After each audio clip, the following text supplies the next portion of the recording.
At this time, I'd like to call the meeting to order.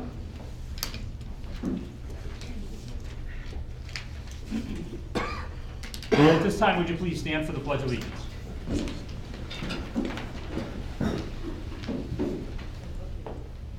I pledge allegiance to the flag of the United States of America and to the republic for which it stands, one nation, under God, indivisible, with liberty and justice for all.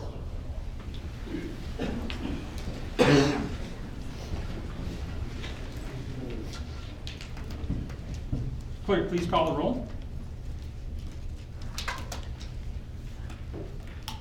Commissioner Walsh. Here. Commissioner Doherty. Here. Commissioner Strock. Here.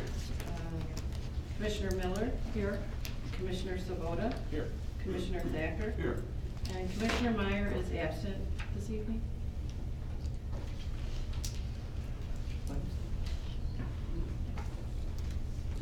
Thank you. At this time, I would request from the gallery, we have 4 items on the agenda tonight. Each one of those items, each case that's presented before you tonight, will have a public input section of that case. If there's something that is a non-agenda item that you've come here to speak in front of the commission, please step to the podium. But otherwise, if it is something that is an agenda item tonight, we will have time during that public input portion for you to speak. Seeing no movement from the gallery, we'll move on to item number 5 on the agenda, which will be consideration of the approval of the December 14th regular meeting minutes from 2017. Looking for a motion from commissioners to approve unless you have any changes or concerns. I'll make a motion to approve the minutes from December 14, 2017, please. Miller on a first. Do I have a second? Second. Thank you, Mr. Doherty. Clerk, please call roll.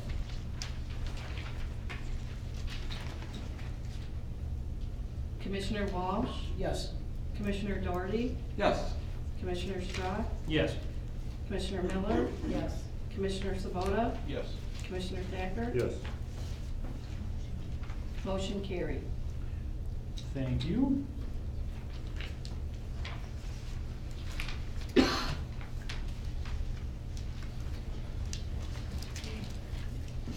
At this time, I'd like to open file Z919.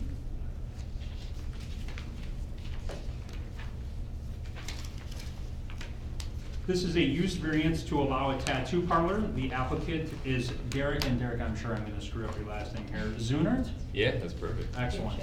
Or Crimson Peak Tattoo, 2412 West Fairview Lane in McHenry. The requested action is a use variance to allow a tattoo parlor at 3929 Main Street here in McHenry. I do have the return receipts present along with the signed affidavit and the publication notice from the Northwest Herald. Anyone speaking on your behalf, please raise your right hand. Do you swear to tell the truth, the whole truth, nothing but the truth, so help you God? I do. Please state your name and address for the record. Derek Zuner. My address is 2412 West Fairview Lane, McHenry. Excellent. Sky Christensen, and same address. Thank you. Please tell us why you're here tonight. I just want to start a business in McHenry. I've been living here my whole life, and I've been tattooing for about 4 years now. And yeah, just think it's time to move on and start my own business, and I think I'm good at what I do. So I want to give the citizens of McHenry the best tattoos possible, really. And yeah. Great. Thank you so much. Staff, please give us your report. Thank you, Mr. Chairman. I provided some of the background information just for the audience's edification. In 2013, the applicant, an applicant was granted a temporary use permit by the City Council to conduct tattooing and body piercing at 3932 Main Street until December of 2013, and subsequently sought a use variance to allow the use permanently. A tattoo parlor and body piercing establishment is currently not permitted or conditional use in any zoning district, so a use variance is required for this specific use. The business on Main Street at that location closed, and their use variance expired because it had a 6-month clause if it's closed for more than 6 months. A tattoo establishment was also approved in 2013 at 1210 North Green Street. And another tattoo establishment or slash art studio pursued the building at 3940 Main Street. However, the use variance was not approved by the city council. Some of the concerns were expressed at that meeting included covering the windows, not being aesthetically pleasing, signage, not wanting to be in the downtown area, etc. Excuse me. There is currently in addition to the tattoo establishment on Green Street, there is a tattoo establishment at 3405 West Elm. The applicant for the subject property also has included some samples of his work as part of your packet. You'll see that. He also sells paintings, prints, and clothing. Main Street's an area of transition currently and is in dire need of business. The following vacancies exist, and this is not a exhaustive list. It was just some of the vacancies. The subject property is obviously the bottom half is vacant. It's a mixed-use building. 3932 Main, the bottom half is vacant. 3925 Main, the unit directly to the east of 3929, and the landlords on Main Street are struggling to rent these spaces out, and the only way to improve the location and desirability of the area is to fill these spaces and generate more activity. Staff does not believe the tattoo parlor will have any adverse land use impacts on adjacent properties or require additional city services. A tattoo parlor meets all the criteria outlined in the use variance section of the zoning ordinance, which are used to approve these types of uses.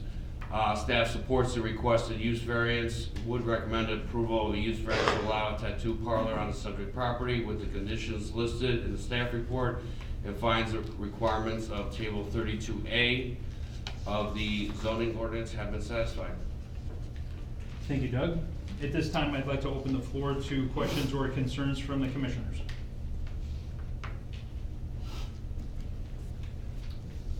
By appointment only, so you would be available every day of the week? Yeah, so I would work probably the typical 5 days a week, be closed 2 days, but yeah, I'm just a private, studio, so I take appointment only. I'm not a walk-in business. I will not draw street traffic to my shop. It'll just be so I can work there for my appointments.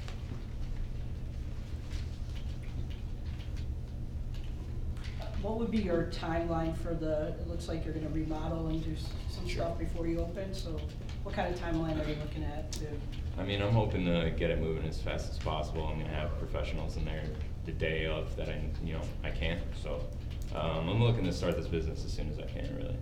I've got everything in line, it's just, I'm waiting, so, Okay, yeah. so within 2 months? Yeah, I mean, like I said, I got everything in line, so as soon as I could, yeah, 2 months, easy. So with your appointments, would you have a time frame that those appointments would have to fit?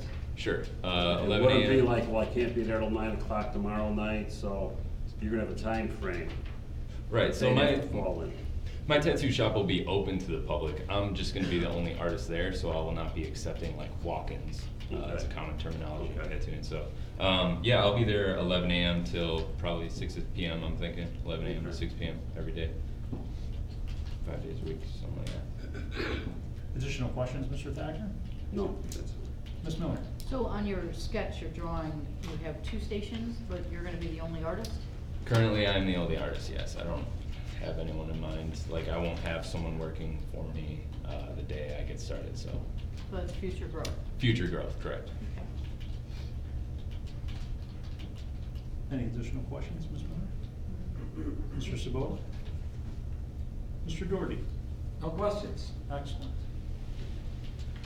At this time, I'd like to open the public portion of the meeting. Anyone from the gallery like to speak on this matter, please step to the podium. Seeing no movement from the gallery, I'll close the public portion of the meeting. Additional questions or concerns from commissioners? No questions or concerns, I would be looking for a motion. I'd like to make a motion for the approval of the use variance to allow a tattoo parlor on the subject property with the following 4 bullet points listed. I don't have to name all of them, As stated, As stated in but the as report. stated. With all the requirements in Table 32A being met. I'll second that. Thank you, Ms. Miller.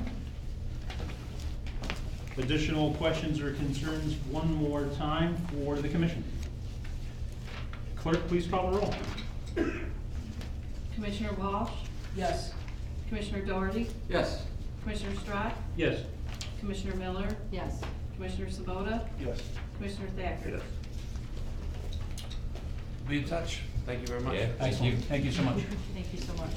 At this time, I'd like to close file Z919.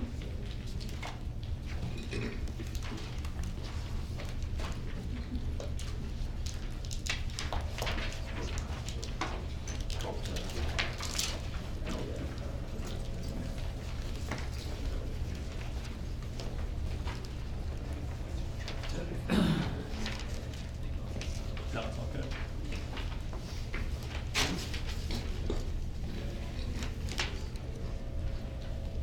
At this time, I'd like to open file Z920.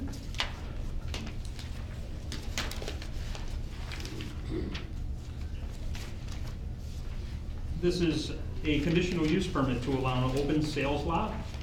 And the applicant, again, I'm sorry, sir, I may screw that up when I say your name. Yusuf Debaj? That's correct. Excellent. 2438 Fenview Circle in Island Lake.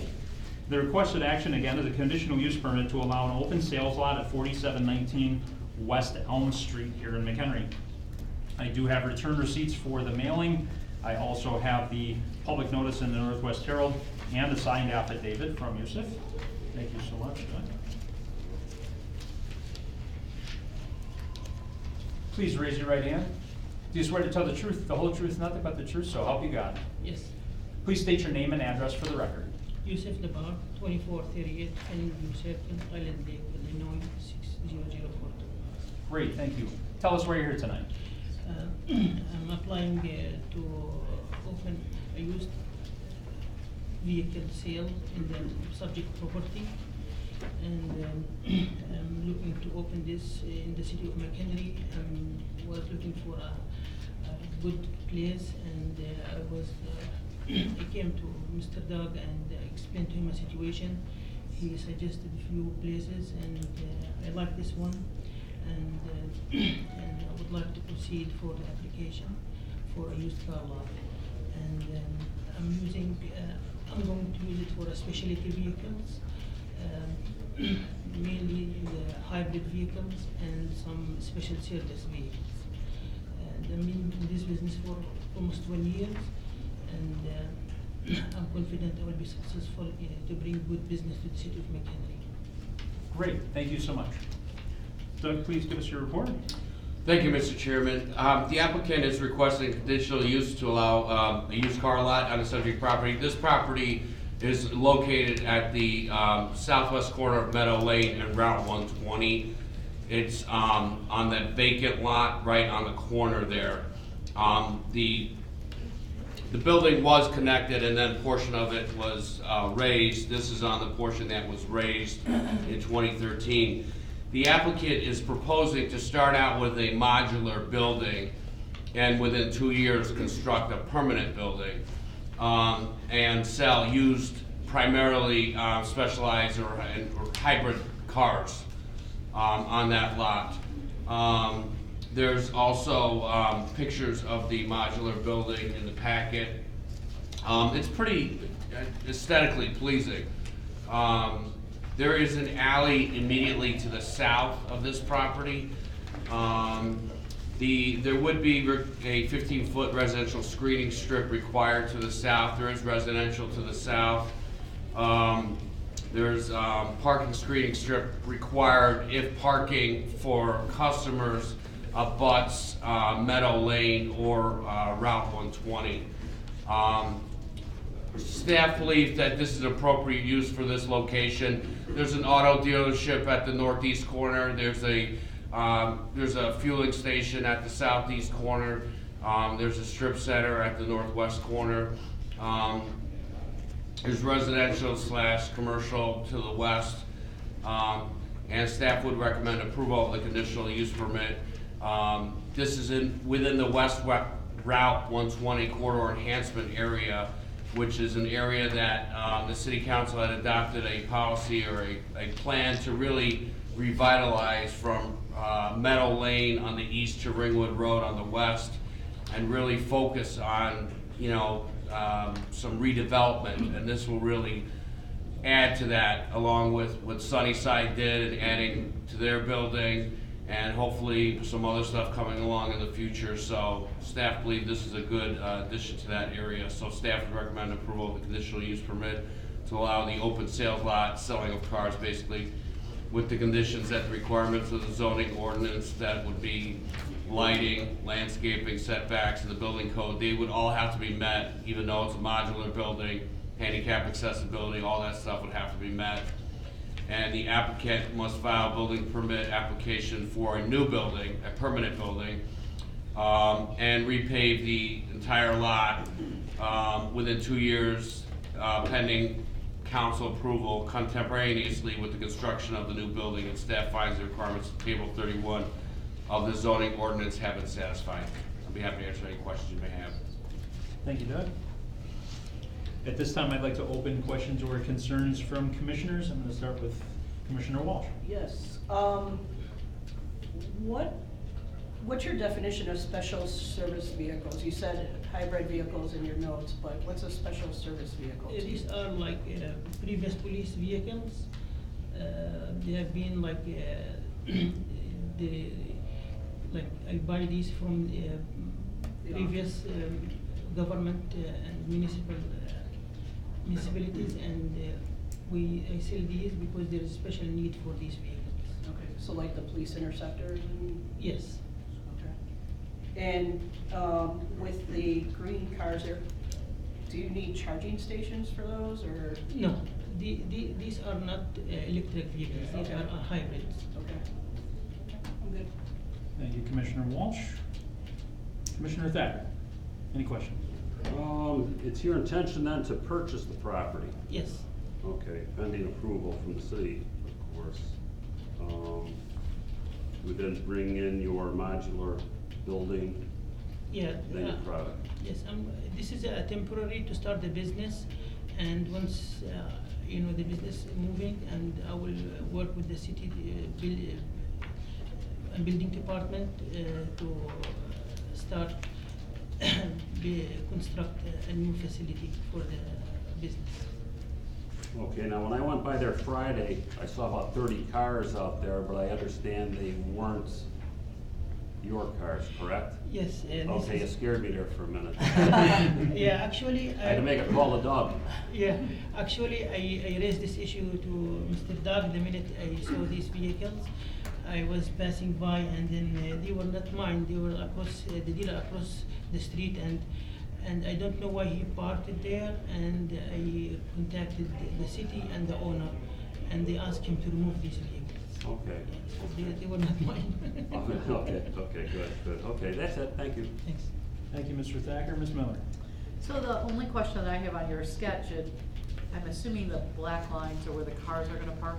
Yes, so the front is gonna be about between 12 to 18 cars, less than 20, and in the back is gonna be for the customers.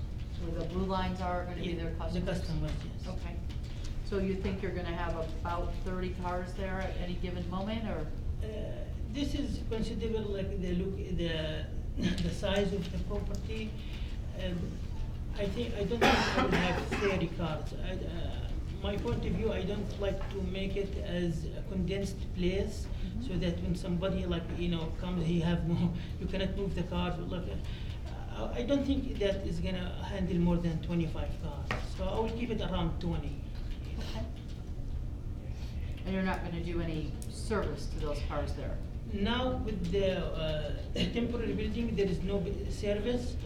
Now with the new building coming, and I will work with the city department, and if I might open like a small service for only for my, this is, I'm going to discuss it with the city. This is only for my vehicles, not for the public. It will be considered minor maintenance, but I did not consider this at this time. But I will work with the city and we will see with their input before I do that. And you won't be having any fuel here, you'll be buying your fuel off-site? Yes, absolutely, this gas station across the street. Right. Just making sure. I have no other questions. Thank you. Commissioner Miller, Mr. Sabota. There's no mention of any signage. Are you going to have a sign for your business? Yes, this is a requirement by the state. I'm sorry? The state requires a sign. This is the process, and of course, it's gonna be a sign, you know, and any business needs a sign, and by the state, to obtain the dealer, you have to have also a lot of requirements, and one part of this requirement is to have a sign. Is it like a roadway sign or a sign on your building? I really don't know, I have to work with the city department, and then I will see what's their requirements, and then I will follow the requirements. So for his dealer's license, the state will require one thing, and then I'll have to meet our code as well. Okay. Yeah. Excellent. Anything else, Mr. Sabota? No, I'm good. Commissioner Doherty. So, the first 2 years, what's the surface of the lot gonna look like? Okay, there, about 2/3 of the property is already paved, so I'm going to start repaving this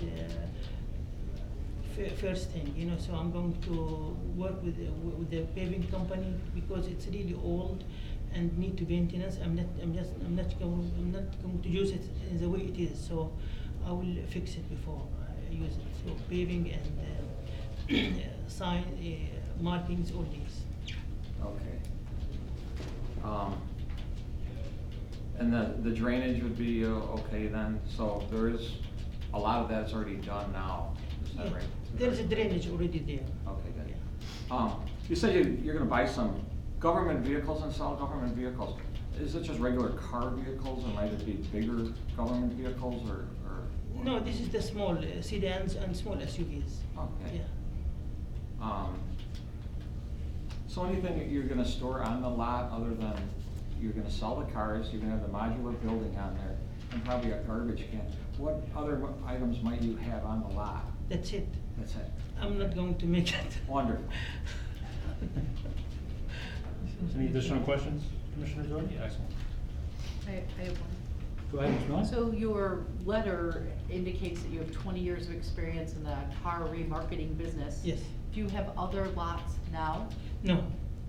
No. I did have, I was a partner with many other dealers in other areas, so I'm considering to move on my own. Nothing else? Thank you. At this time, I'd like to open the public portion of the meeting. Anyone from the gallery who would like to speak on this matter, please step to the podium. Seeing no movement, I will close the public portion of the meeting. Additional questions or concerns from commissioners? If no additional concerns, looking for a motion. I'll make a motion. To make a motion to approve the conditional use permit to allow an open sales lot with the following 2 conditions as listed below. Staff finds all requirements in table 31 of the zoning ordinance have been satisfied. Do I have a second? I'll second that. Mr. Sabota on a second. I'm going to assume, since my last time I didn't have any additional questions or concerns, I'll hit it one more time just in case. Clerk, please call the roll. Commissioner Walsh? Yes. Commissioner Doherty? Yes. Commissioner Strauch? Yes. Commissioner Miller? Yes. Commissioner Sabota? Yes. Commissioner Thacker? Yes. Excellent. Motion carried. Thank you. Thank you. Thank you very much. At this time, I'd like to close file Z920.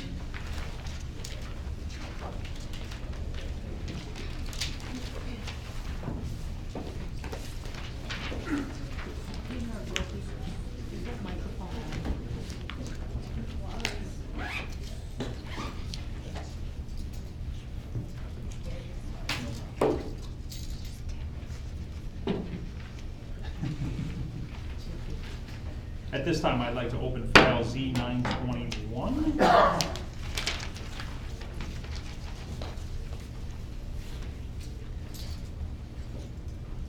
The applicant is Rick Miller, Phoenix Towing, 7603 South Oak Road in Wonder Lake. The requested action is a conditional use permit to allow outdoor storage of vehicles in conjunction with the towing business located at 3014 West Route 120. Again, the location of that subject property is 3014 West Route 120. Please raise your right hand. Do you swear to tell the truth, the whole truth, nothing but the truth, so help you God? I do. Please state your name and address for the record. Rick Miller, 7603 South Oak Road, Wonder Lake, Illinois, 60097. Excellent. Thank you, Mr. Miller. Tell us why you're here tonight. I'm here to expand my company. Presently have 2 locations, one in Wonder Lake, one in Woodstock, and want to bring it out to McHenry area. Excellent. Thank you so much. Staff, please give us your report. Thank you, Mr. Chairman. Let me interrupt you, sir. I apologize. I do have, Sorry. wanted to clarify, I do have the return receipts and the publication notice along with a signed affidavit here for Mr. Miller as well. Sorry to interrupt him. That's okay. The applicant is seeking a conditional use to allow the outside storage of towed impound vehicles west of the existing building.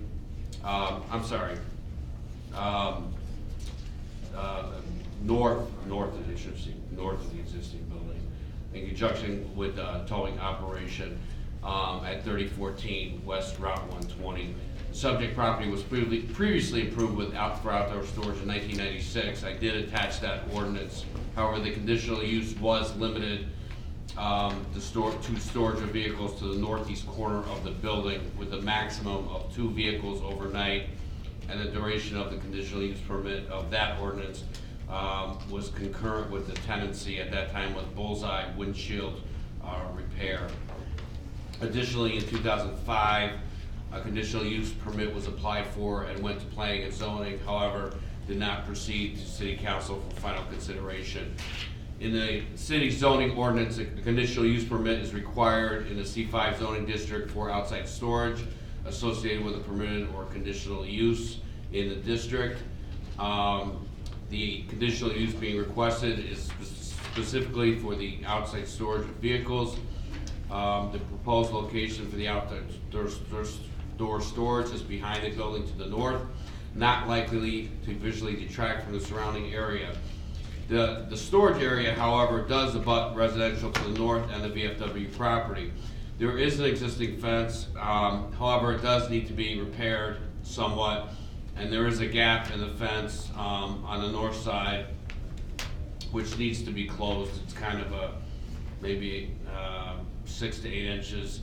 The fence is a cyclone fence and should be solid or opaque, and it should be, with slats or with landscaping or a combination, so you can't really see the vehicles when you're looking at the property. The building's in decent condition, but the car shouldn't be able to be seen from somebody looking at the property. As I said, the building is in relatively good shape. The applicant has gotten a preliminary walkthrough and everything. It's just awaiting the outcome of the conditional use for the outdoor storage for the outside portion. Staff's recommending approval of the conditional use permit to allow the outdoor storage of vehicles directly related to the business operation on the subject property, subject to the 6 conditions, mainly related to removal of debris. The properties have been pretty decent shape. I'd say the biggest conditions placed on is just fixing the fence and putting something on the fence with slats or making it opaque so that people can't see inside, so they don't have to, some of the vehicles that are there are probably not gonna be in the best condition, so, and not leaving any vehicles outside that potentially leak fluid, they would have to be stored inside. And I apologize, I did not put, but staff finds that all criteria of table 31 for conditional use permits have been met. I'd be happy to answer any questions you may have. Thank you, Doug. At this time, I'd like to open questions or concerns from commissioners. I'll start with Commissioner Doherty. Nothing for the second. Excellent. Mr. Sabota. This is just storage of vehicles. You're not going to be doing any repairs repairs or anything on any No, of these? no repairs at all. Anything else, Mr. Sabota? No, thank you. Thank you. Ms. Miller? How many vehicles do you think you'd have at any one time in the yard? No more than 10. No more than 10? And you don't have any issues with the fence repair requests? No, I have everything already bought and waiting to finish it. And I'm assuming that will be a locked yard? Correct. Because obviously right behind you is a baseball field. Yep, it is locked and secured with cameras. Secure with cameras? Yes. Any other security besides cameras? No, just the cameras. No dogs, no? No dogs. There used to be dogs. It used to be dogs a lot, yeah. Mr. Thacker? Typically, when you tow cars in, they're wrecked or whatever, how long is the residency of the vehicle on the property before you move it to its? Normally about 48 hours. Oh, okay, so it's a quick turnover. Yes. Okay, good. That's all. Thank you. Mr. Walsh? Excellent, thank you. At this time, I'd like to open the public portion of the meeting. Anyone from the gallery who would like to speak on this matter, please step to the podium. Everybody here wants to be here for the last one, I guess. No movement, I will close the public portion of the meeting.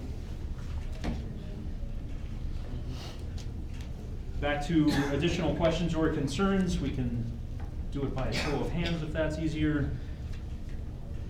I guess we don't have any additional concerns. I'd be looking for a motion. I'll make a motion to approve a conditional use permit to allow the outdoor storage of vehicles directly related to the business operation on this subject property, subject to the following 6 bullet points, which I'm not going to read, you're aware of them. And I find that all conditions of table 31 have been met for this conditional use approval. Excellent, thank you. Do I have a second? I'm gonna take Mr. Thacker this time, Mr. Simota, thank you. Clerk, please call the roll. Commissioner Walsh? Yes. Commissioner Doherty? Yes. Commissioner Strack? Yes. Commissioner Miller? Yes. Commissioner Sabota? Yes. Commissioner Thacker? Yes. Excellent, motion carried, thank you. Thanks, I'll be. Thank you. At this time, I'd like to close file Z921.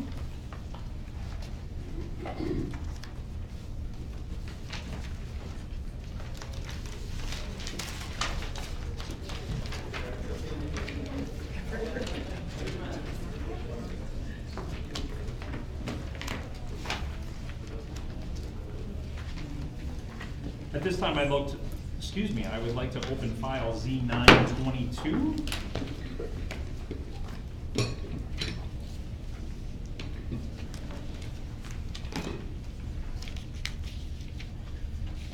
Okay. Sorry, I have a little bigger pile here. Give me just 1 second, folks. First off, I do have the public notice, the return receipts from the mailing, along with the signed affidavit from the applicant. Thank you.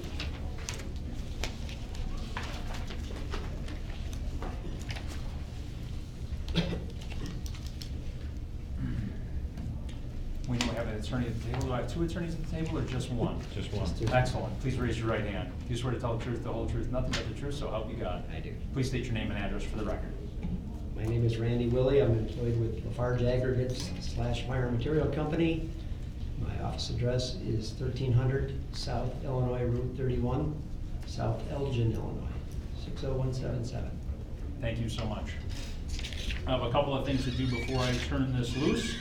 So first off, tonight we are looking for, the applicant is Meyer Material LLC, 1300 South Illinois 31, South Elgin, 60177. The requested action is a conditional use permit for the operation of a commercial sand and gravel business on the north and south sides of Illinois Route 120. There is a variance from Chapter 13, Section A4 to exceed the 10-year limitation for an extraction operation on the south side of Illinois Route 120.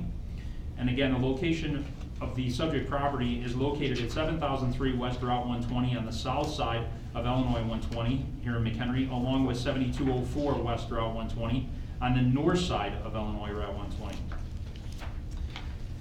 I would like to read into record now a letter I received today here at the city building from Maria Rabenda at 7208 Burning Street here in McHenry. It says, in response to the public hearing, which I am unable to attend but want to voice/vote to be heard. No, no, no. I do not want Meyer Material Company Trust number 53278 to obtain further usage and/or permit until October 2032. Upon moving my residence on Burning Tree, there was a lovely, well-cared-for farm behind my property. The property is zoned as agricultural and/or residential, not commercial. Meyer Material Company has done nothing but depreciate the value of my property. The noise is awful. The mechanical, trucks, machines, etc. are unsightly, loud, and unhealthy as the fumes overhang the area of my backyard. I attempted to sell my home, and every single time I had a potential buyer come look at my home, I was told the exact same thing. The view from your yard is awful, loud, and disturbing to my client. Also, I watched a few customers refusing to get out of their vehicles when they found out Meyer Material was behind my home. My entire block of neighbors consistently complain of the appearance, weeds, noise, unhealthy levels of fume, dust coming from Meyer Material. I have personally asked Meyer to clean up the acreage they are renting to no avail. I have complained to the county to no avail. I am now taking my complaint along with a petition from neighbors to Springfield, as well as any government agency that will refrain from Meyer Material to use said acreage. McHenry's, I'm not sure if it's city or county, needs to take into consideration the safety and well-being of its community residents. The view of the mechanical trucks and/or machines from my second floor window is disheartening at best. I am totally fed up with McHenry, and I'm not sure it's abbreviated CTY, not doing a darn thing about the situation, nor repairing the roads on Ridge Road, even though we have made numerous requests to do so. McHenry CTY obviously doesn't care about its residents or its communities. Instead of attracting fine, upstanding residents, the county, the city, and the downtown area is in a constant state of deterioration. No one in my community wishes to have Meyer Material permit to continue to use said property. This has depreciated our home values, outraged many homeowners, and we are constantly being told by others that Burning Tree backs up to the gravel pit, in quotes. This is not what I bargained for when I purchased this house in 2005. I have watched with anger and discussed the disgrace of having Meyer Material using said acreage. Why doesn't McHenry CTY make an attempt to beautify our town? Question mark. Clean up our town? Question mark. Take care of our roads? Question mark. Honor its current residents and make an attempt to attract more buyers in our town? Question mark. Why not take pride in McHenry? Multiple question marks. My vote is no to Meyer Material continuing its permit for usage of said acreage.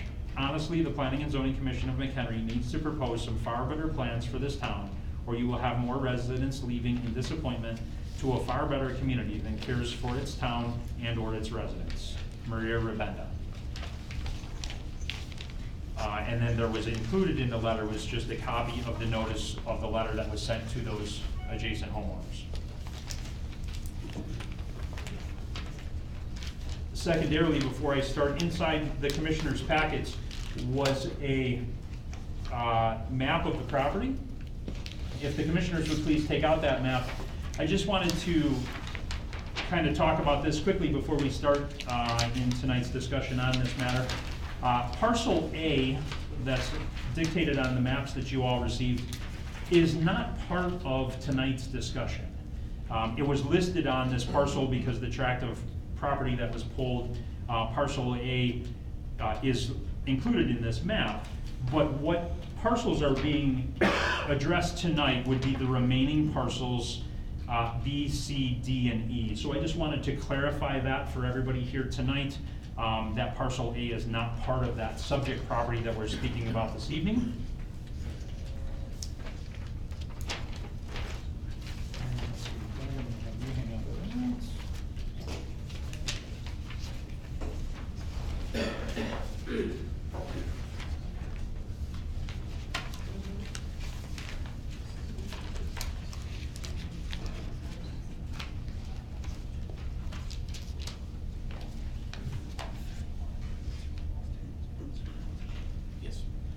And also, commissioners, tonight you'll be, just wanted as a reminder to everyone that table 31 and table 32 Table 31 is the zoning ordinance that handles the conditional use permits. Table 32 handles the zoning ordinance and governs variance. You guys have all been provided those tables previously. Those are the two tables that really dictate how we vote on these matters tonight. And again, just as a reminder, I just want everybody to be clear on what those two tables are for your vote tonight. At that time, I would like to turn it over to our applicant and his attorney. Thank you so much. Thank you, Mr. Chairman. I just have a couple of questions. First of all, Randy, would you share with the board and the audience what your business or occupation is? My title is Regional Manager of Land and Environment. And you work for the petitioner. How long have you worked for the petitioner? I've been associated with this facility since Meyer Material acquired it in 1988 from the Miller family. Okay, and at the beginning of this meeting tonight, the chairman read a letter from Maria Rabenda. When was the first time you saw that letter? This evening. Okay. Did I alert you of this letter at about 3 o'clock this afternoon when I received it in the mail? Yes, you did. Okay, did you have an occasion then to check her address, her parcel, and compare it to the activities of Meyer Material that were taking place in her neighborhood in 2005 when this letter indicates she purchased her property? I did look at the Google Earth of the subdivision in September of 2005, and while it was farmland immediately behind her house, I would say within several hundred feet was the mine face heading south towards her home. So if she were looking at a home to buy in 2005, was it pretty clear, would it be clear to the viewer that mining activity was occurring in the backyard? Yes. Okay, now, if there were complaints regarding noise, dust, pollution, that were being rendered with respect to your site, would those complaints ultimately be routed through you? I would assume they would have been through me, but I have never received anything from her. Okay, so if there's a complaint, it would come to Randy Willie? Yes. Okay, and to your knowledge, you've never received a complaint from her? No. Okay, now, the chairman has pretty much set the stage for the fact that parcel A is not a part of this hearing tonight, but could you share with the commissioner what the zoning is on parcel A, just so the audience knows? It's industrial. Okay, and it's zoned heavy industrial, and what activities are taking place on that property, which is not the subject matter of this petition? There is a ready-mix concrete batch plant, and there is a hot mix asphalt plant. Okay, and there are offices and Offices and garage and maintenance buildings to the north of those two operations. And to the best of your knowledge, what are the hours of operation that take place with respect to the asphalt plant and the concrete plant, if you know? I know that the industrial zone is a 5 a.m. start. Okay, now, Meyer Material does not own the concrete plant, is that right? Meyer owns the plant but leases it. Okay, you do not operate it? We do not operate it. Okay, and tell us who operates the asphalt plant? That's current contracting. Does Meyer own the asphalt plant? No, we lease them the ground. Okay, now, I'm gonna stop asking questions for the time being. Could you share with the commission the general overlay as to what has been going on with respect to this property and what our intentions are? As far as the petition before you, Right. It's to continue doing what we have been doing on this property since these parcels were annexed beginning in 1988 and then subsequent annexations, which is mining glacial sand and gravel, conveying it to our central processing center. We have an operations plan in place. We have environmental permits in place to manage air and water. The equipment hasn't changed. The rate of mining is actually probably slower than it was 10 years ago, and it probably won't change from that going forward. So we want to finish the plan that was laid out in 1988 going forward. That involves continued mining along the homes, which is the Burning Tree, Woods Creek, and Glacier Ridge subdivisions, and ultimately reclaiming those slopes over time to restore the property for its end use, which is ultimately for single-family residential. Now, you came with a thumb drive tonight to be able to display a variety of aerial shots, is that correct? That is correct. And just in case the system wasn't working, we made a dozen copies of the material that's located on the thumb drive? Correct. Okay, would you like to share that material with the Plan Commission, I would please? love to walk through the pages. Starting on page 2, a little introduction about the ownership of the mine. As I had said originally, Meyer Material Company acquired it from the Miller family, which is Chuck Miller, in 1988 when it was McHenry Sand and Gravel Company. At that time, these parcels B and C were annexed in under a conditional use in 1988. Ultimately, under Meyer's ownership, we added parcels D, E, and then the parcels north of Route 120 during Meyer Materials' tenure. Meyer Material was eventually purchased by an international company, it's Aggregate Industries, which was owned by Holcim out of Switzerland. And then subsequent to that, after the recession, Holcim and a French company by the name of Lafarge merged in July of 2015. And we are now as a successor by merger under the Lafarge brand name locally. So I'm an original Meyer Material employee for 40+ years, but still here. Permit history, as I said, a series of annexations as we moved farther west. We acquired more land that had mineral reserves on it. Ultimately, we went all the way as far west as Ridge Road. And in doing so, we actually expanded the operations and reclamation plan to include additional cells stretching the time horizon. We are currently looking at an expiration of everything south of Illinois Route 120 in May of this year. There is a city mining ordinance that directs hours of operation, reclamation bonds required to be posted with the city, setback distances along the residential parcels and along Route 120, and obviously plans, operational plans to mine in sequence and restore in sequence of the lands.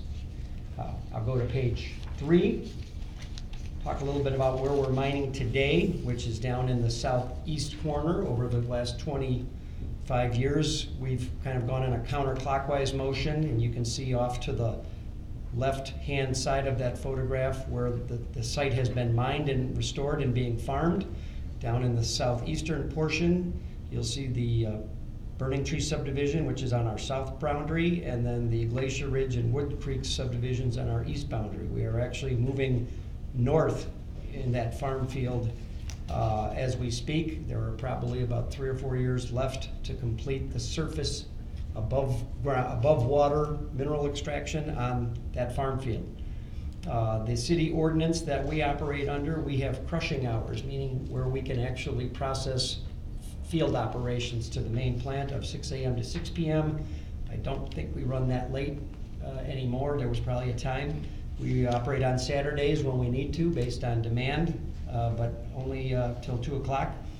We can load and we can maintain at our shops beginning at 5 a.m. Now, at the upper right-hand corner of the picture is the processing area, and that's where the trucks get loaded and scaled, and where the product is sorted. That is a half a mile or better from the property lines that abut Burning Tree and Glacier Ridge and Wood Creek. Our wash plant is allowed to run 24 hours a day. It's just running water. It is enclosed now, fully enclosed. I think there was a variance or something that was changed a couple of years ago to seal that. And we have dedicated setback zones, particularly against the Glacier Ridge and Wood Creek. There's a 200-foot buffer strip that was actually donated to the homeowners associations, of which we are only allowed to store material on for burning and finished use landscape. The CUP renewal is required up to 20 years, and at 1998, we are now in 2018 looking for our extension. On page 4, just a couple of pictures and a narrative showing our stripping activities, which typically have occurred in springtime. There's approximately 5 to 15 feet of topsoil and clay silt overburdens that are not sellable. We strip those and stockpile those along the perimeter of the mine. Those are used in final restoration and top cover of the land. We store them in the setback zones. We seed them, creating a natural buffer. We install silt fence prior to the installation, so there's no erosion onto the neighboring properties, and the setback of the berms is 50 feet from the property line, so there is a green space allowed as well. On page 5, talk a little bit about the extraction process. You can see the picture of the high wall of sand and gravel. It's probably 50 to 60 feet. It undulates with the way the deposit, and you can also see the overburden that in the background. That's a table of land that's been stripped. There is no blasting. This is unconsolidated material left by glacier activity from 50,000 years ago. It's actually mined from the bottom up with a rubber-tired front-end loader above the floor of the pit, and it's sent on a conveyor belt. Ultimately, the mine plan and reclamation plan call for additional mining below water in areas where the aggregates were left in the aquifer. And that will create a couple of ponds on the property. And that's done as we retreat from the far southeast corners of the property, heading back to the plant on the way back. Page 6, just a photograph of, we have probably 3/4 to a mile of belt conveyor, and the field operations put the material in a feeder with a small crushing unit that takes larger pieces down to be conveyed. It's all electric powered. It runs down, the picture on the bottom is the feed heading north to the processing plant. All of these materials are then processed at the processing plant off of Route 120. They meet a variety of Illinois Department of Transportation specs for road applications, for concrete, for asphalt, for road base. We also have small areas where we import concrete and asphalt material for recycle. Most of the recycled asphalt is actually kept on Kern's property because they are now able to add recycled concrete back into their asphalt mix. So instead of having us sell it as aggregate outright, they bring it in from their own jobs, stockpile it until they need it, and they put it back in their asphalt mix. On page 7, this is the original property restoration plan for parcels B and C, which ultimately we added on to. But you can see where there's the estimate of the water bodies that were going to take place there. Restoration is continuous. The most efficient way to run a mine is to take dirt that you've stripped from a cell that you're about ready to mine and put it somewhere for a final resting place so you don't have to handle it twice. It's a big expense moving dirt. Processing and conveying will do not allow for restoration of the mine floor until the mine floor is completed. So a lot of the mine floor won't be restored to grassland until we've retreated, created the lakes, taken out the conveyors on our way back to the processing plant. Many of the sloped areas of the mine have been fully restored, particularly along the north, west, and part of the south. So about half of the Burning Tree boundary has been sloped or in the process, and we're heading east with that process. Page 8 is a photograph of the, I'll call it the bolt-on property that is along Ridge Road. This has all been restored. I can show you a photo in a minute. Again, we have bonds in place with the city for all mine properties, as well as we have an Illinois Department of Natural Resource permit, which requires us to bond, and in some cases double bond, some of the properties that are opened up. Sloping and fine grading continues on the southeast borders. I know there's residents here from Burning Creek and Wood Creek for sure. I've met some of them, tried to do some outreach to let them know where we are and where we're going. Some cases maybe that's not enough. We've offered tours to those that have an interest in knowing what we do and why we do it. And I would continue to have those open dialogues as much as possible. Page 9. This is finished restoration. This would be looking west. That's Ridge Road off on the horizon. This has been mined and put back. It's being farmed. This undergoes inspections through the Illinois Department of Natural Resources. So these are areas where we're not going back. We're heading in our phasing program to the east and then to the north to finish off along the Glacier Ridge property. Page 10 is another view looking back towards the east where you can see some slopes have corn growing on them. Some slopes just have some light vegetation, and other slopes you can see are pretty barren off in the distance. It's all a work in progress, and it goes as we strip cells and we take that dirt and put it where it needs to go.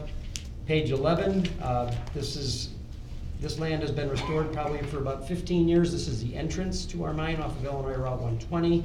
I believe they do alfalfa there and have been for many years. There's probably 50 to 100 acres up at the front of our mine that has all been sloped back. Page 12, just a punch list of action items and challenges. Our operation doesn't go without. We strive to be perfect and comply, and we do our best. We will continue extracting along the east boundary, restoring along the south and east boundaries to complete the project south of 120. We're planning on our CapEx. We want to resurface our haul road into the mine from Illinois Route 120 to reduce track out, especially on like wet days coming out of the pit. Provide information to neighbors as necessary on progress of the mine plan. We continue to manage dust and noise emissions along the boundaries. Our berms do a great job of taking care of a lot of that. Distance is also a plus. Our equipment is never in one place very long. We continue to move. Our primary conveying and crushing equipment is a safe distance away from any mine face. We actually try to use the mine face as I call it a noise suppressant as well when we're operating earlier in the morning. We're seeking additional time to mine both the south and then in combination mine the north property as well. Page 13, this was a mine report that we could submit. We get inspected once or twice a year by the Illinois Department of Natural Resources, and some of the comments I thought are worthy of sharing, because if you're worried about our ability to do restoration work, it says the deposition slopes along the west sides of the quarry are in good shape. These sides are well sloped to the pit and vegetated. Some of this acreage on the west interior slopes has been planted with crops. Other acreage has been planted in a grass and alfalfa mixture that is being utilized for hay production. The operator was reminded that no more than a 30% slope is allowable in an effort to control erosion on the sloped pasture or farm ground. That's a picture of the western slope looking south towards the northwest corner of Burning Tree. And then the next page, some additional commenting. The operator continues to do a good job of working on the reclamation as the mine progresses. The monitoring of the mining and reclamation activities at this site will continue on an appropriate basis. And again, this is a picture that's looking out towards the Burning Tree and a little bit farther east towards Woods Creek. I'm going to interrupt you here Sure. a minute. Now, you're quoting from the Illinois Department of Natural Resources at last Yes. inspection? Correct. I'm going to show you what's been marked as Petitioner's Exhibit Number 1, Mr. Willie. Is that a true and correct copy of the reclamation report that you were quoting from? Yes. And the conclusions are on the second page of that? Yes. Okay, and you would have received that sometime perhaps in November? It's an October report? I think I got it in December, maybe just December. before the holidays maybe. Okay, Mr. Chairman, I'd like to introduce that into evidence, please. And sorry to interrupt you, but go ahead. Okay. The last slide I was going to talk about is slide 15, which was really why we were asking for the additional 4 years. Eventually, we want to get back to mine the piece that's north of 120. During the recession, there was a significant downturn in production. Housing starts went to zero for about 6 or 7 years, and a lot of the material we probably could have used from the north piece blending with our south, it just wasn't economically workable, and so we ended up shutting down the operation. The reserves are there. Our intentions are to go complete the north side. In order to mine the north side, the plant on the south side has to continue to be in operation. So it just makes more sense at this time to put both permits in lockstep with each other so that when we're completed, we're completed. And that's what I have unless there are any questions. I just have a couple of questions for you now. When the north side, when a petition was submitted to the city of McHenry to bring, to seek RS1 zoning and AM or agricultural mining zoning with a conditional use permit for mining, it was directly across the street from Valley View School, is that right? No, a little bit farther west. A little bit farther west. Yes. But the school, the McHenry County Consolidated School District, was concerned about having a mine continue to be open in its neighborhood. And in fact, the mine, your mine basically surrounds that school. That's correct. And in 2002, when that issue arose, the city of McHenry hired an expert, an international company, to do a dust study at that time. Is that right? That's correct. And that expert was not hired by Meyer Material Company. No, And that was Secor International Incorporated? correct. And they did that study in 2002, Mr. Willen? Yes, that's correct. Okay, and we have a copy of that study here. Is that right? Yes, Okay, now, at the time, you were familiar with what the mining operations were in the South Pit at that time, is that right? that's correct. And are those operations that were occurring in 2002 the same operations that are occurring in 2017 and 18? Yes, Okay, and as a result of that report, did Secor determine that the samples were well under the health-based standard, and therefore it is concluded that these results indicate no health hazard due to particulate matter was present in the air during the sampling period? that's correct. And I'm going to show you what's been marked as petitioner's exhibit number 2. And Mr. Willie, is that a true and correct copy of the report that was prepared for the city of McHenry and not for Meyer Material? Yes, it is. Okay, and after that report was submitted to the city of McHenry, a public hearing was held to determine whether or not the 156 acres on the north side of 120 should be annexed into the city of McHenry and granted the zoning. That's correct. Mr. Chairman, I'd ask that petitioner's exhibit number 2 be introduced into evidence, please. And in 2002, the city did grant RS1 zoning and AM mining and agricultural zoning with a conditional use permit to mine. Is that right? That's correct. Okay. Now, prior to that time, there have been studies done by environmental experts for dust and for noise, and have been submitted to the city of McHenry. Is that true? Yes, And on each occasion, it was determined that Meyer Material was in compliance with the ordinances of the city of McHenry and the laws of the state of Illinois from an EPA standpoint. that's correct, except those studies were done for McHenry Sand and Gravel because Meyer hadn't acquired them yet. Okay, thank you. That's correct. And now, what was occurring at that time is similar to what's occurring now? Yes,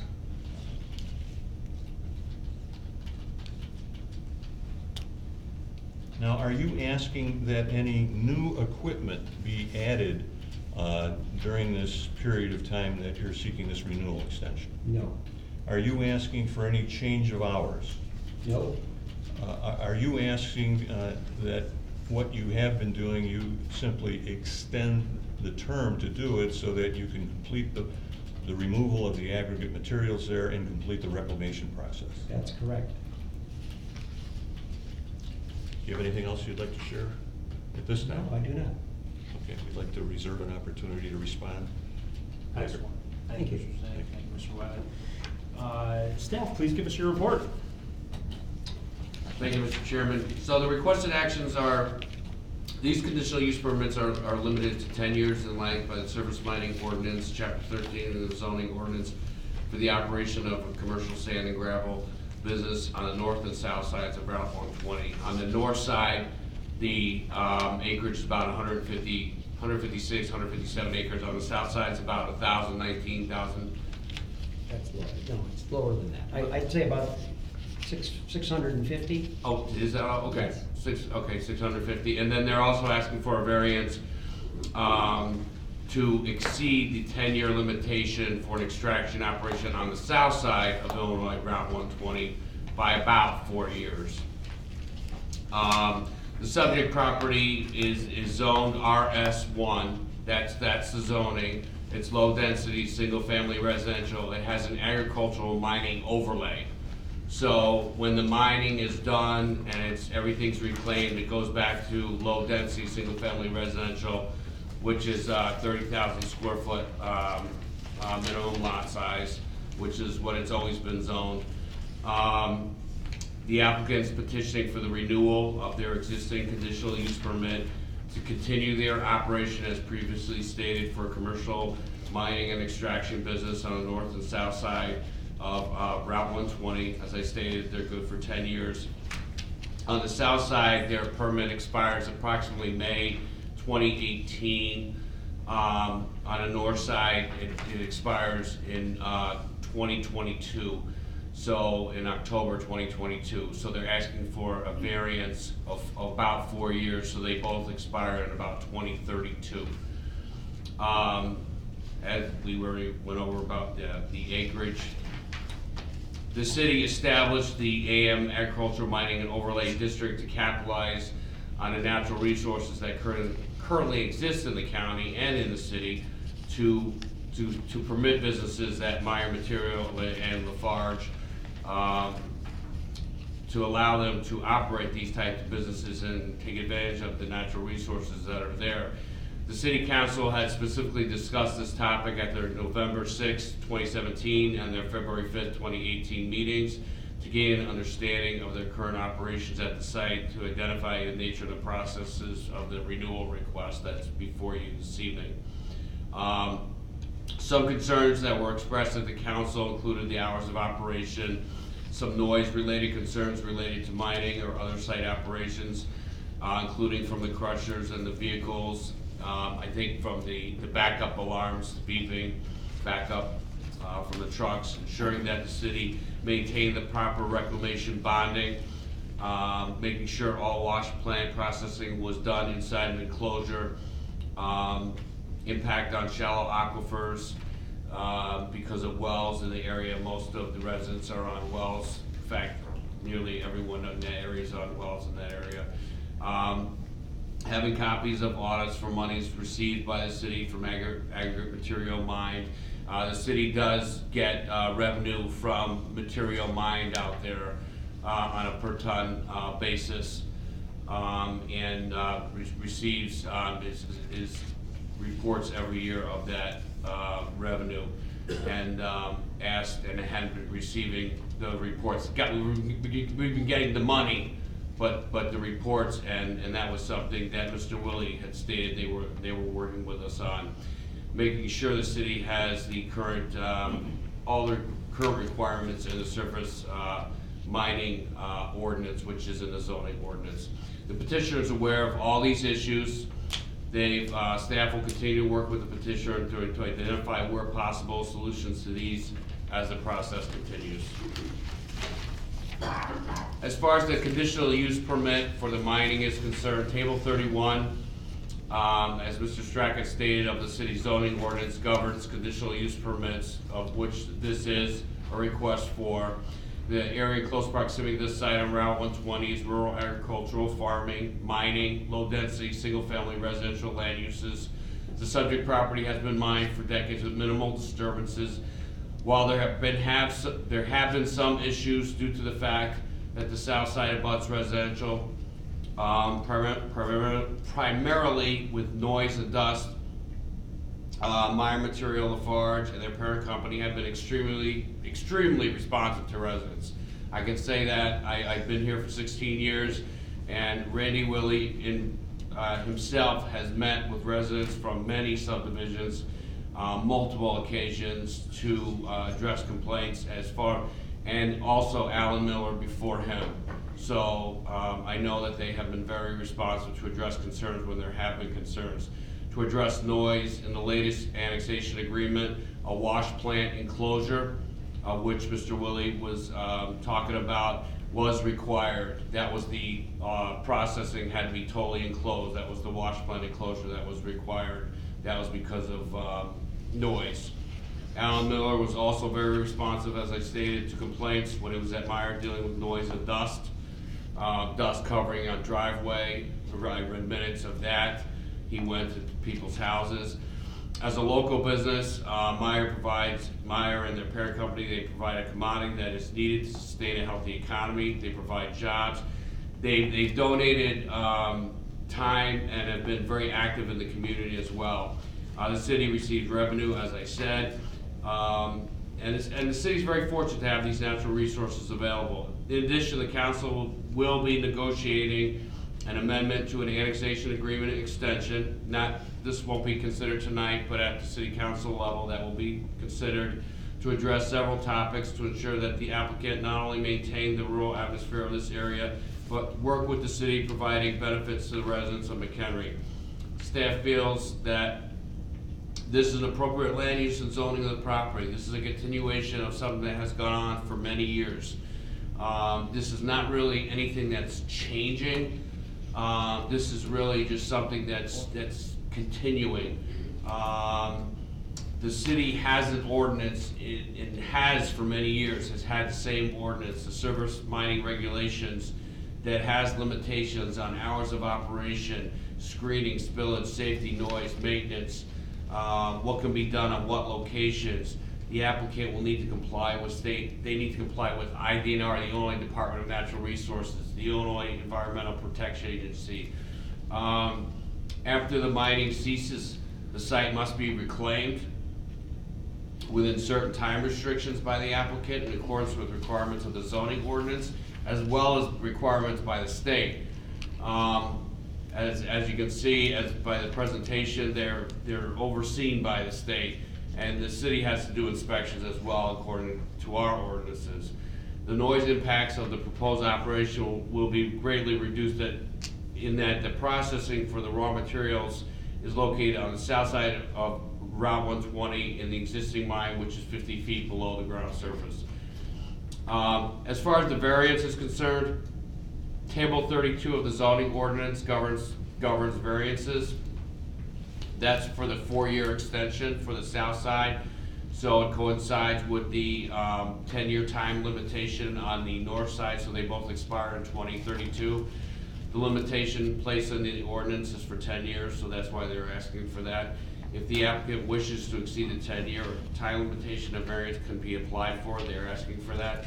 So at this time, staff's recommendation is for approval of the conditional use permit to allow the mining operation on the subject property. There are several conditions. I'll read the conditions. There's only 4 conditions on the conditional use permit. The first is that muffled, reduced noise backup alarm shall be used on the trucks and earth moving equipment north and south of Route 120 of the subject property. I believe that was placed on the ones north of 120, but not necessarily on the one south of 120. So I put that on the one south of 120.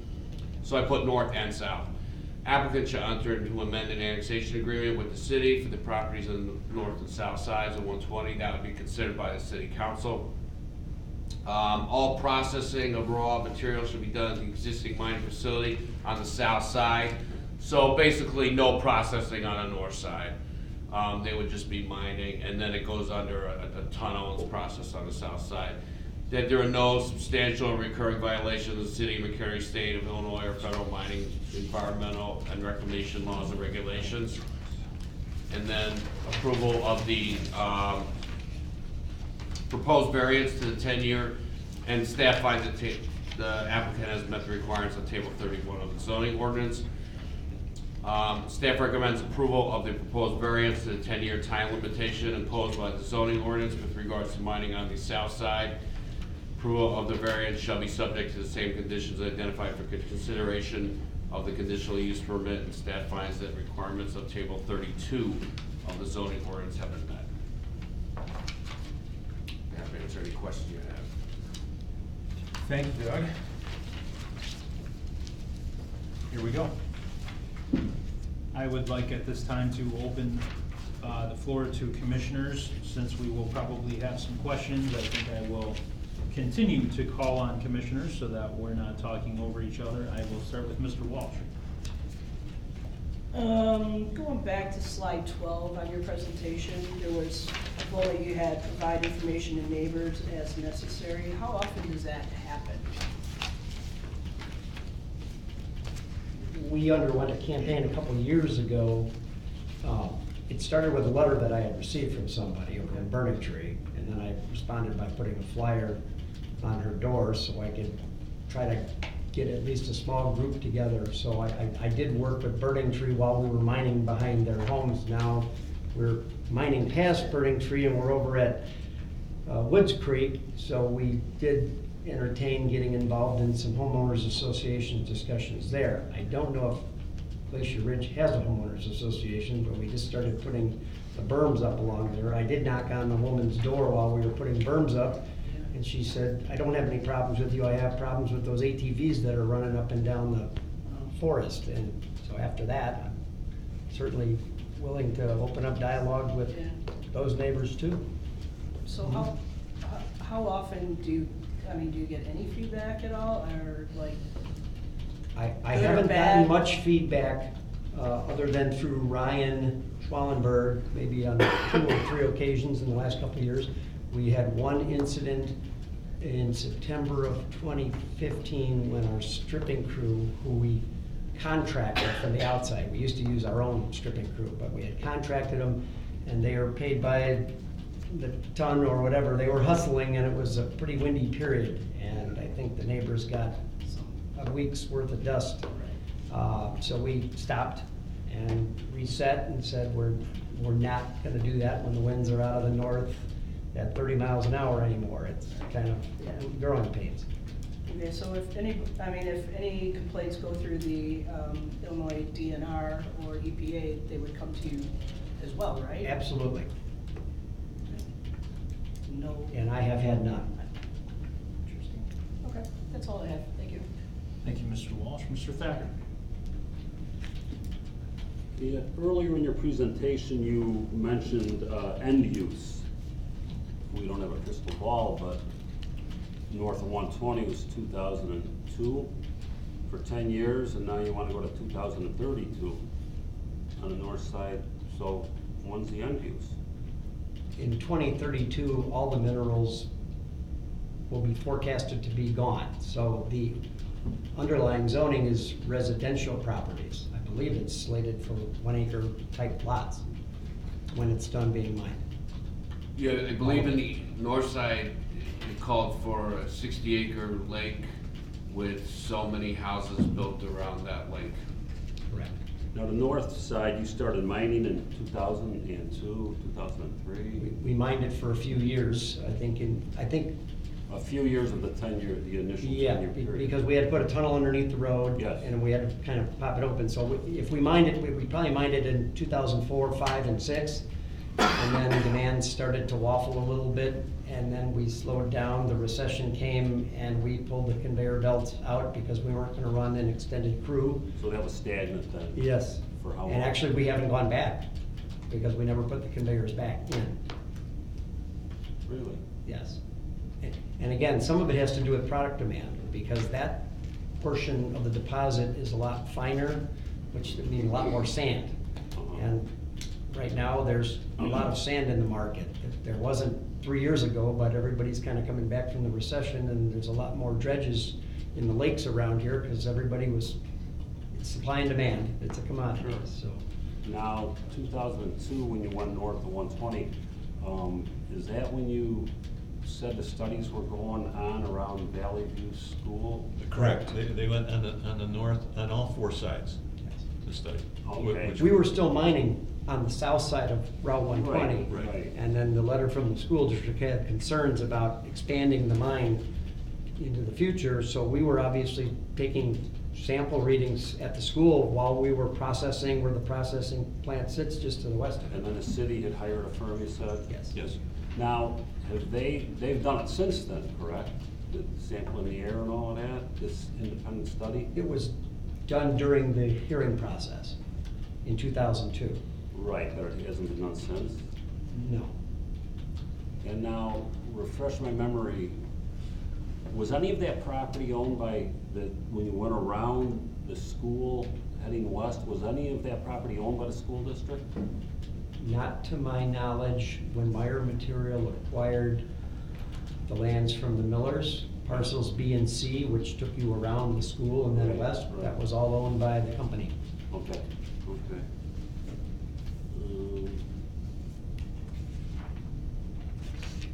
So as of right now, you're not mining on the north side? Correct. And when would you anticipate starting? It's a great question, because it's gonna take some. And I'm sure you have a great answer. Yeah, it takes capital to get there, and I'm sure that as we start inching farther north on the south side, that the only farm field left that we're stripping and mining along Glacier Ridge, my guess is within 2 or 3 years, they'll have to start constructing the conveyor belts and start blending product with what's on the south side. Because it will take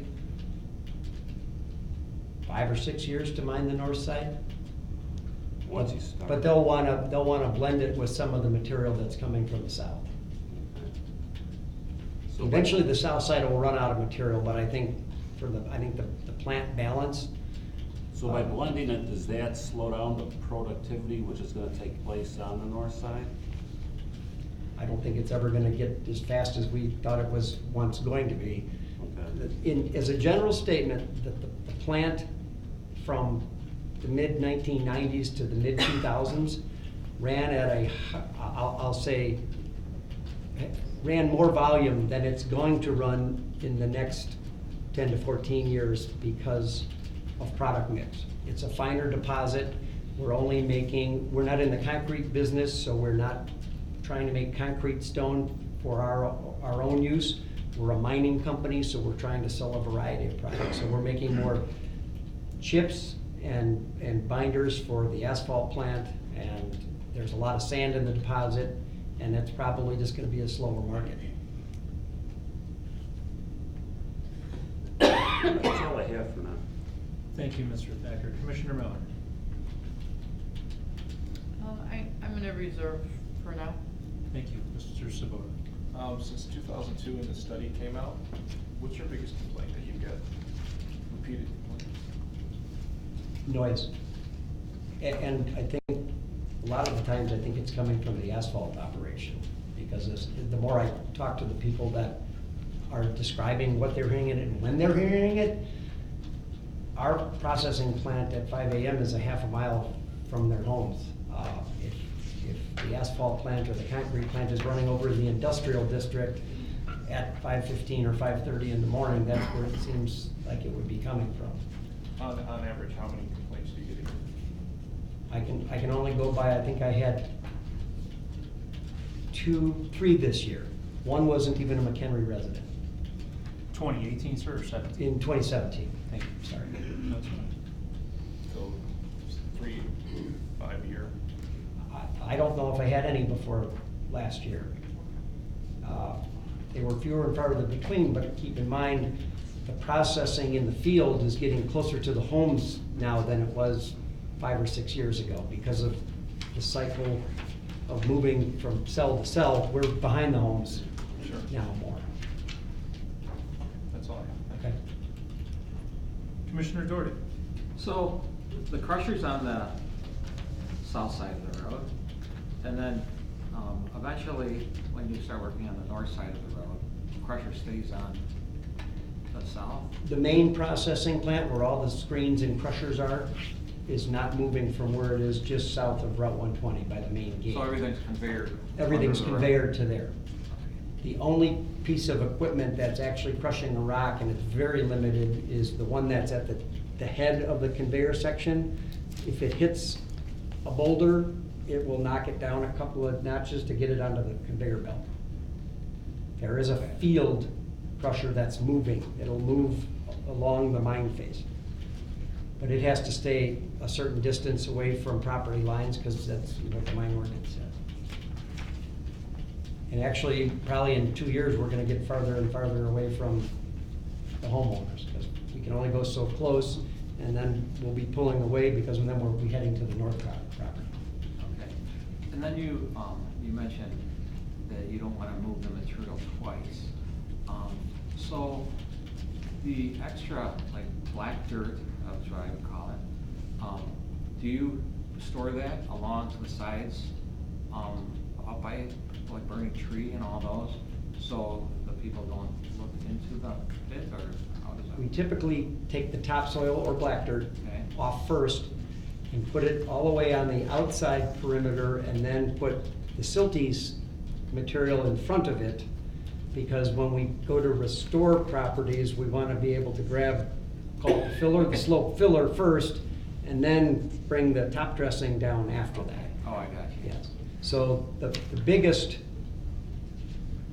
expense is probably moving that silty filler, because it comes in seams of 10 to 15 feet thick. We don't want to put it somewhere and then have to pick it up again and move it somewhere, because every time you handle it with equipment, it's costing. So is there like a berm continuously around, up by? the I know along Burning Tree, the berm is still up that's against the homes, and we have been building a berm. If you go to slide 4, the bottom picture is the berm that we just put up at the south end of Glacier Ridge. That was in May and June. It's page 4, slide 4. Okay, oh, there. And we did a section of it as we were stripping. We didn't do all the way north because we're not mining all the way north, but we took it up maybe 500 feet, and we only stripped maybe 200 feet. Now, next year, we'll probably take more topsoil and more silt and move that berm up in advance of mining over there. Okay. And then ultimately, a lot of the spoils that we're taking up will be hauling along the Woods Creek and Burning Tree down in this corner, because that still has to get built in. And admittedly, I think between the recession and corporate mergers, we're probably just playing catch up to a real slow time with low capital budgets. And we don't strip as far out in advance as we used to, because we couldn't afford it. So we're starting to pick up speed again and actually have the budgets to strip, 10 acres at a time and haul the dirt for about, 8 weeks and put it in a place where we don't want to go back to. And you're all surface now, nothing's going under into the water pulling out? Not yet. We did a test sample because we wanted to make sure where the borings had indicated that there was material that we'd find it, and we are finding it. I don't think any of the ponds that would be on the property would exceed 20 feet. And some of them are probably a lot shallower. It just depends on where you start mining and if it continues. 20 foot in depth. 20 foot in depth, yes. Okay, that's all my question. Excellent. Thank you, Commissioner Doherty. Before I open the public portion, do any of the commissioners have anything else that they would like to ask now? We'll have another opportunity, but I just wanted to say, Mr. Wall. Yeah, just one clarification, the asphalt conveyor, right? Noise that complaints you suspect are coming from, that's run by another company, right? Correct. And that's on the adjacent Kern property. Contracting has an asphalt operation on the industrial zone Yeah, parcel. okay. Thank you. Ms. Miller. I just have one, Randy. You had said that during the peak building years, obviously this mine was cranking out material, and you don't expect that you will return to that kind of product development moment. In your best estimate, what percentage of the material has already been removed from the mine? Wait.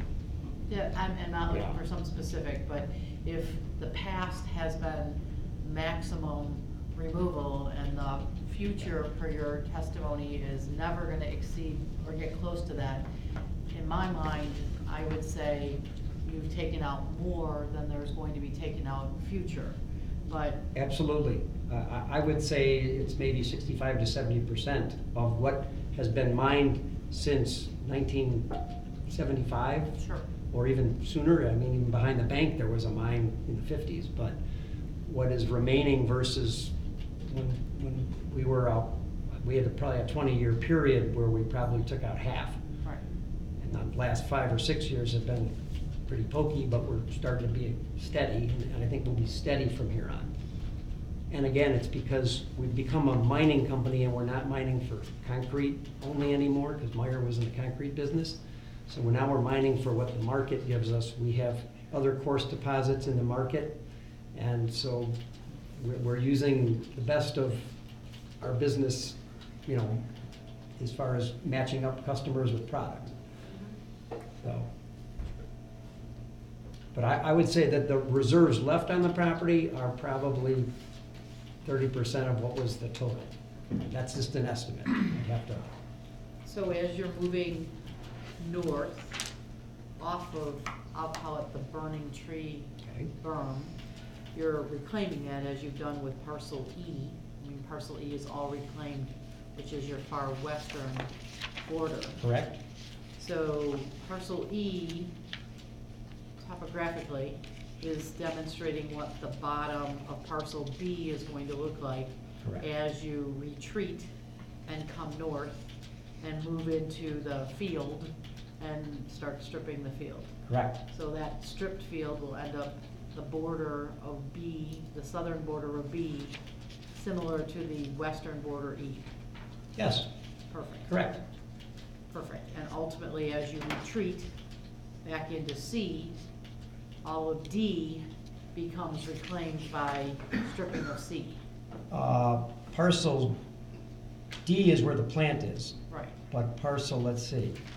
So as you take, Parcel B, we will have to complete the eastern half of Burning Tree and the Woods Creek, I'd say the southern half of Woods Creek, we've kind of already started to fill in the north half.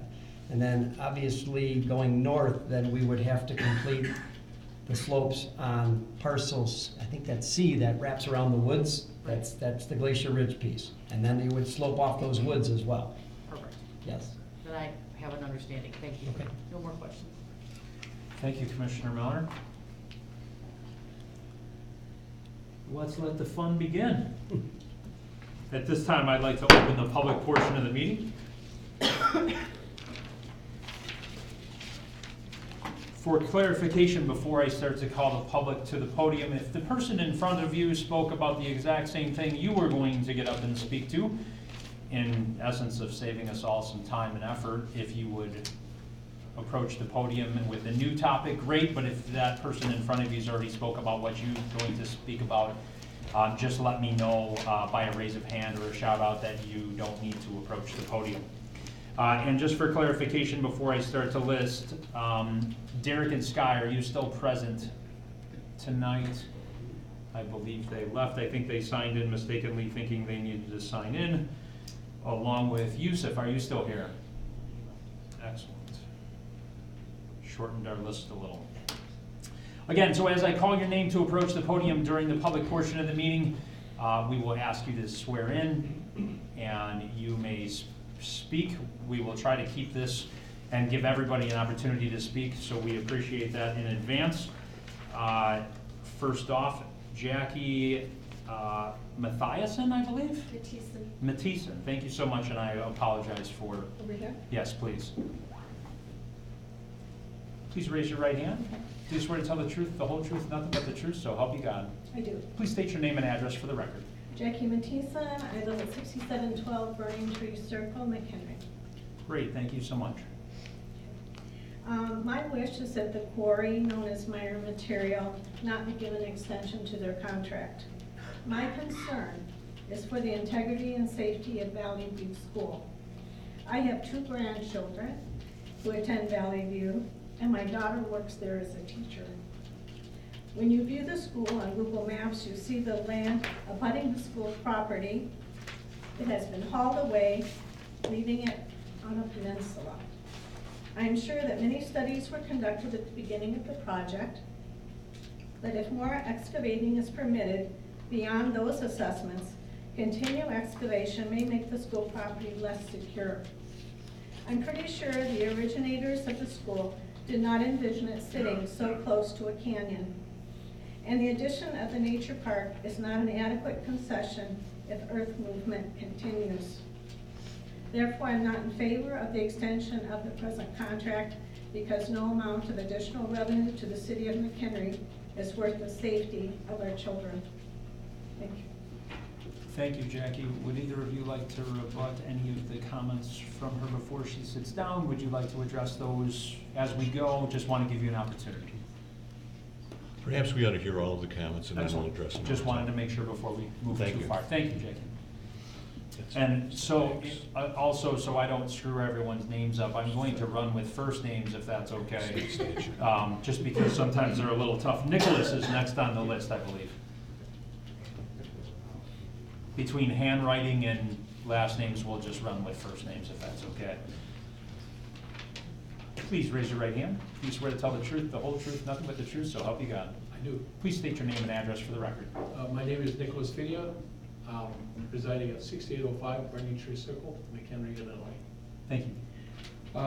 I'm here to request the application not to be approved, and that is because my wife and I have been there in the Burning Tree area for 12 years now.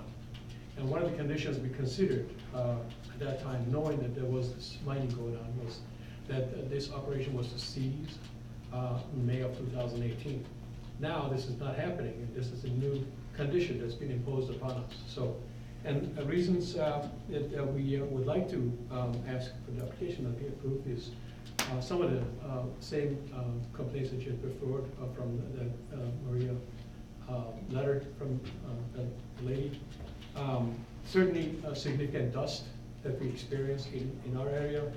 The air polluted with a lot of dirt and diesel fumes, and it's causing health concerns. And it's very visible, and we can see that we have a pool in the back of our house, and you can see it on a day-to-day by day basis that how much dirt accumulates outside on in the water, surface water, and then sand that settles down in the pool. And within the house, so it isn't any 2 to 3 days we have to really get around the house and clean everything because the dust is just unbelievable that comes in the house. Secondly, noise. Noise pollution has been significant. Very loud machinery, heavy duty machinery in the back. And I would say part of it is because of the diesel machinery that haul the material back and forth. And then part of it is also the crusher, the crushing equipment that they have there, and the belt equipment that they have that runs the materials. So at times we've experienced that the crew forgets to turn off the machine, the crusher, and I've complained to the city several times, and I've been assured, and I believe a gentleman by the name of Randy called me back and told me that it's been, we look into that, I guess, and then we've had the machine turned off, and then we have had that happen again. And that's, when the machine is left on, we have it on for 24 hours, I mean, until the next day. So that's very, very inconvenient to us, and it's something that we complain about. And the machines, they have this sound, the security sound, they have safety sound, the back and forth, the beep, beep, beep. And if you factor out the operation during the week, here's the Saturday morning, after a week of work, you want to rest, and they start at 6 o'clock in the morning with the sand pressure and the dust and the noise of the trucks going back and forth, the beep, beep. I would gladly invite the gentleman to come and stay with us as guest and witness for himself on a Saturday morning to see how bad it is. I hear that they have done the testing and examination, this and that, but that's one thing. But to really live it, that's another. And then there is the operation with high wind. We've had high wind, and I've complained about that too, where they're supposed to not to operate during that time, and also they're supposed to spray water, I guess, to have the dust subside. We've had days where that has been ignored, and we've had a lot more dust on our, pretty much been exposed to that. We've had, for example, our vehicle outside, and we have observed that almost 1/8 of an inch dust settling on the surface of the vehicle, and we've taken some picture of that as well. So, and then we, obviously because of all that, we have diminished value of our properties, okay? the values have gone down, and that is, it's a financial, a huge financial impact to us. One of the things that this business can do is being a good neighbor, okay, and being and living next to each other, allowing them to do the business is. How about they come in here, come forward and compensate us for, let's say, 20% of our taxes will be paid here, and at least the homes that are in the first and second floor, they're immediately exposed to dust and noise, all the things that I mentioned there. And to me, that would be being a good neighbor to say, we compensate you, we understand what's happening here, and your values have reduced, you can't really leave here, you can't sell the house, etc. Because of those reasons. So, all in all, these are the comments that I've noted down, and we think that if that application gets approved, we should be able to work together as good neighbors. And one more thing that I could suggest is to abate the noise of the crusher, which I understand now the material will be hauled from the north side to the south side, that is not going to go away for us. It's going to get worse because of the machinery, that's the equipment, that crush the sand and the rocks. How about creating a housing over the equipment so that the sand can be attenuated, and then we would not be subject to so much noise and dust, maybe in minimum. So that's an investment that this business can do if they want to be there and continue until 2032 to help the neighbors as well. So none of that goes without investment. We expect them to do also some investment on their side to say, this is what we can do for our neighbors. Thank you. Thank you. Susan.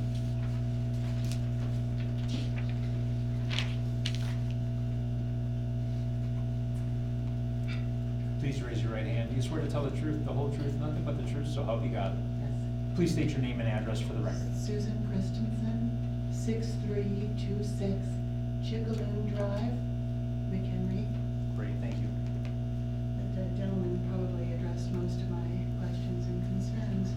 One statement that I would have, or the one concern that I would have, is the gentleman had said the outreach to the neighbors. We live in Glacier Ridge. When we built 10 years ago, and we knew that the quarry was scheduled to end the permit this year. So you make an investment in your home with the idea that it's going to maintain that investment. But times change. I think the amount of time being considered for this is excessive, and I don't see that for clerical convenience that we should go ahead and say 14 years is an appropriate time when 10 years has been appropriate in the past. The other is that Glacier Ridge, I think, has been in existence in McHenry since the mid-70s.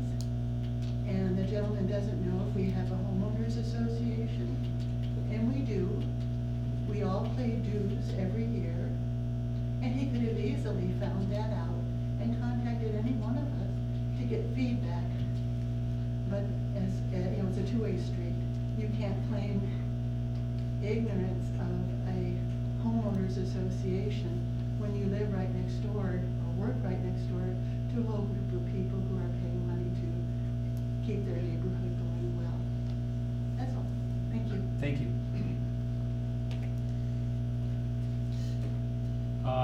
Jim Christensen.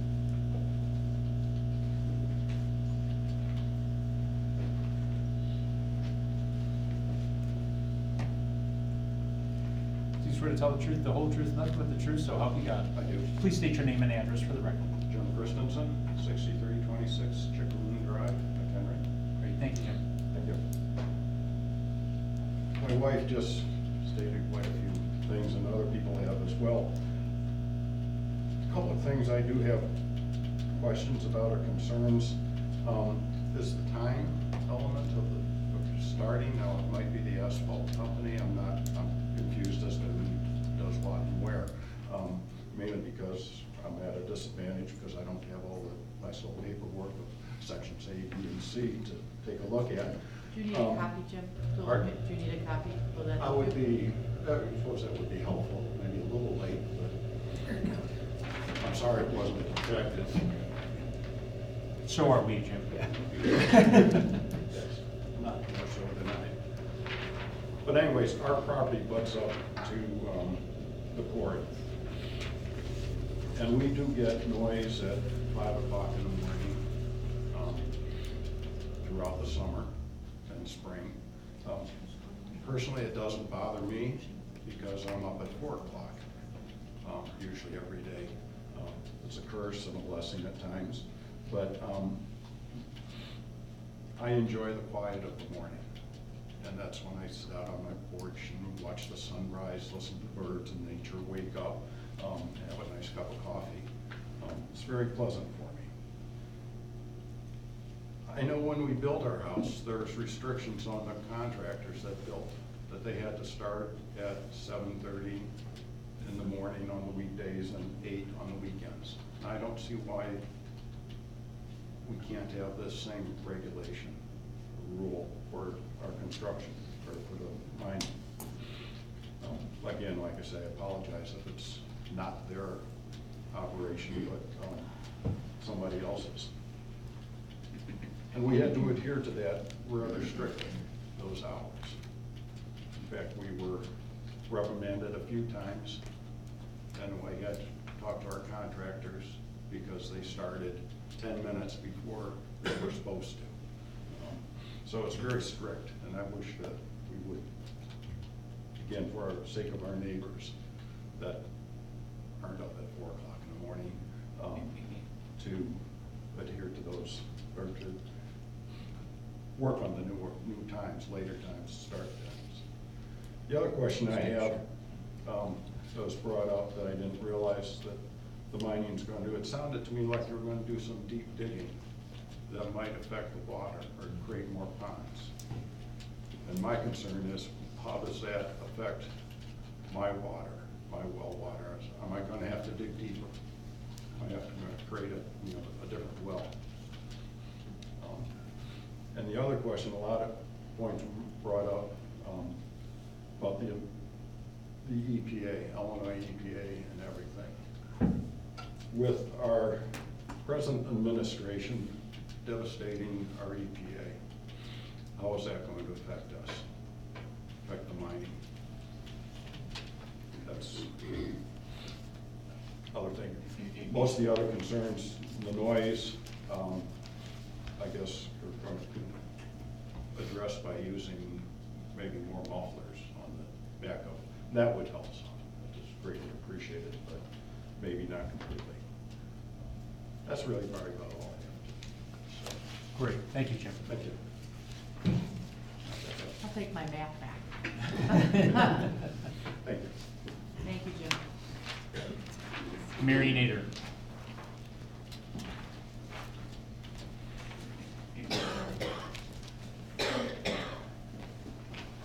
You swear to tell the truth, the whole truth, nothing but the truth, so help you God. I do. Please state your name and address for the record. Mary Nader, 1213 Matanuska.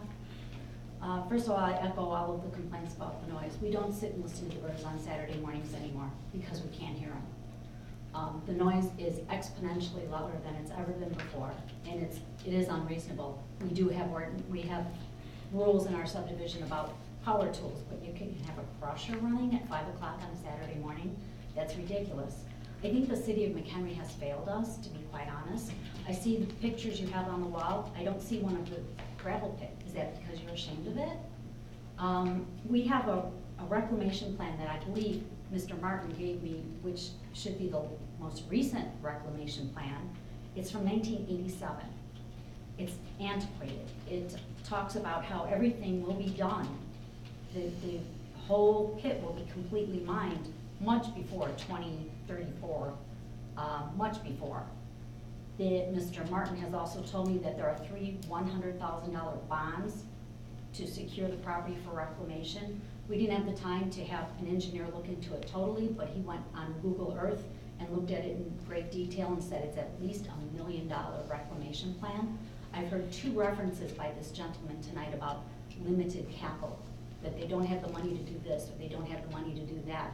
What makes the city think they're not just gonna pack up and move in 2034? Why do you think they're trying to get both of their deadlines stand up at the same time? And what are we gonna be left with? Either a huge debt to reclaim the property, or we're gonna be left with a really big eyesore, kind of like the one that's on 120 right before you hit Lakemore. The reclamation plan is definitely outdated. There was never an engineering study, which should have been done. There was never enough bond, which probably more than a bond, there should be a line of credit or a letter of credit, so that the money is there if something needs to be done. But right now, the city, with their 1987 reclamation plan, is failing us. As far as being a good neighbor, I bought my property in 1986 and built on it in 1995. I have never gotten any communication from Meyer Material, never. We have made complaints, they've never been answered. I started making noise the last couple of weeks, and to Mr. Zank's credit, he did personally call me and tell me that I would be afforded a tour of the plant if I wanted one.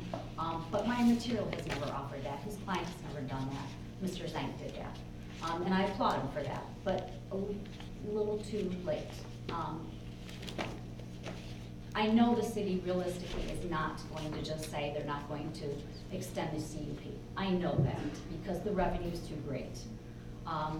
But I don't think it needs to be extended even the 10 years. And I know you're gonna say we have rules, we have regulations, we have ordinances. What do you think a variance is? So those rules and regulations can be changed on our side or theirs. And I think that if you gave them 5 years to finish and get out, that should be plenty. And in 5 years, they can reclaim the property and they can move on. But this whole timing element, everything's changing. And like I said, from 1987, things have changed and nothing's been updated. And I think that's irresponsible of them, and I don't think they're good neighbors.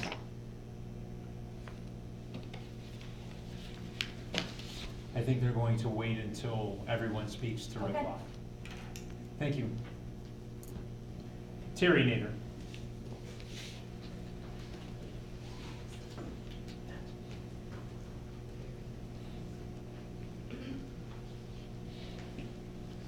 Good evening. Thank you for your patience. Need to swear in, please, sir. Of course. Do you swear to tell the truth, the whole truth, nothing but the truth, so help you God? I do. Please state your name and address for the record. My name is Terry Nader. I live at 1213 Matanuska in McHenry. You've already met my wife. We own a home in Glacier Ridge. I do apologize in advance. I'm still a bit stuffy. It's not my personality, I promise. It's this cold I can't get rid of. The issues that you've already heard about, I will simply add to. The first thing that caught our attention was the reclamation plan. Not only is it 30 years old itself, but the introduction to it begins by saying that mining operations had already been ongoing at the quarry for 40 years before that. We're now into 70 years of mining at this location. And what's interesting, for example, the reclamation plan says that the processing plant is going to be enclosed to abate noise. Is that the same enclosure we're talking about being installed just recently, even though the reclamation plan said it would be done in a 30-year-old plant? As my wife has already suggested, our concerns about the noise are recognized by everyone around the gravel pit. But the reclamation must be most important to the city, not only for those surrounding the pit, but for the city's welfare going forward. The cost to reclaim it would be phenomenal. And as an attorney, I can tell you that unfortunately I've represented clients who have left their businesses without assets, so that even when it comes to enforcement of ironclad contracts or other regulations, nothing can be done because their company is bankrupt or they have no assets to secure their performance. And then it falls on someone else to bear that cost. That's why it's so critical that the city protect itself. When Mr. Martin was good enough to provide records to us of the annexation agreements or the amendments to the annexation agreements over decades, one of the things that we found was that there was no engineering study that said just what will it cost the city of McHenry if it bears the expense of reclamation. The 3 $100,000 surety bonds, the only thing they tell me is that I'm sure that's not enough to reclaim 650 acres of property to remove processing plants and crushers and conveyors and buildings should Meyer Material default. And let's give them the benefit of the doubt and say that their intentions are good. The economy can change, their economic position can change, they may be unable to perform, in which case the city needs security. Mr. Zink has contacted us to express the good intentions of Meyer Material, and if that's the case, if they're truly intending to fulfill whatever obligations the city imposes on them, then they should have no objection if the city sets very strict requirements for enforcement, if the city ensures that reclamation will be completed on a timely basis. Meyer Material is making a very broad request of the city, one of great scope, given that the site has already been mined for 70 years. To expand the operations, to extend the time for operations, should mean that the city can set very strict terms for this continued operation, not only about the noise or the dust or the other issues that affect the immediate neighbors, but the ultimate reclamation of this land. We ask you to protect the city against any default by Meyer and to ensure that this land will be reclaimed when the time comes. Thank you. Thank you.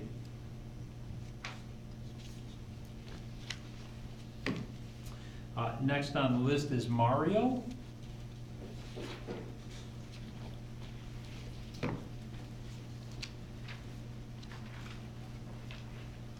Please raise your right hand. Do you swear to tell the truth, the whole truth, nothing but the truth, so help you God? Yes, my name is Mario Ortega. I'm at 2502 East Wonder Lake Road, Wonder Lake, Great 097. I'm actually one of the few residents that are close to that area because I'm on, even though my address is Wonder Lake, I'm technically in McHenry. I'm on the east side of East Wonder Lake Road / Ridge Road. I'm on the north side, the northeast corner. And so, I mean, just right off the bat, I can tell you that I'm gonna have a major impact to my home as far as the property value. Because it's not affected yet, because they're not mining there, but they will be, unlike the other homeowners that are dealing with it now. Secondly, I mean, it's inherent that a mining operation is toxic, everybody knows that. I mean, it's gonna contaminate the aquifer, I'm on a well system, so I'm gonna have issues with that. It's gonna increase my costs as far as trying to increase the capability of my filtration system. And so the other thing is right now, I mean, since I'm on farmland, I mean, my neighborhood, my side of that area is, I mean, it's beautiful, it's serene. The mining operation is going to make it an eyesore. And I mean, I really don't have to deal with noise right now because I mean, I'm on farmland, so I mean, the mining operation is going to change the environment immensely for me. It's just going to be ridiculous. I mean, I find it amusing that the mining company is trying to portray itself as a good steward of the land when there's no such term. It doesn't exist. Okay, and so I mean, most of all, I want to talk about the environmental impact study that they mentioned back in 2002. I mean, it's been 16 years. We all know that we're undergoing climate change, which makes, and on average, from what I've seen in the area in my neighborhood, there's over the years there's been a decrease in the average of precipitation that we get, you know, annually, which means what? That the ground is becoming drier. There's going to be, they talk about particulates in the air, and that's going to increase immensely for me. I know the ground is dry just from what I've done, you know, on my property. So, I mean, technically I've been diagnosed as an asthmatic, so I know that's going to be a major issue for me. So, I mean, I'm urging you to deny their permit for what they're trying to do for extending their operation. Thank you. Thank you. One last thing, I apologize. Since I drive around that area daily, the trucks that come in and out, which they do often, I mean, they're a traffic hazard because every time I'm driving behind them, when they're always coming out of that entrance and exit, I mean, they're just spewing tiny rocks all over the place. I mean, they've hit my windows. I've had issues with that. So, I mean, if they're going to start doing it, you know, on the north side, it's just going to increase exponentially. So, thank you. Thank you. Scott Curry.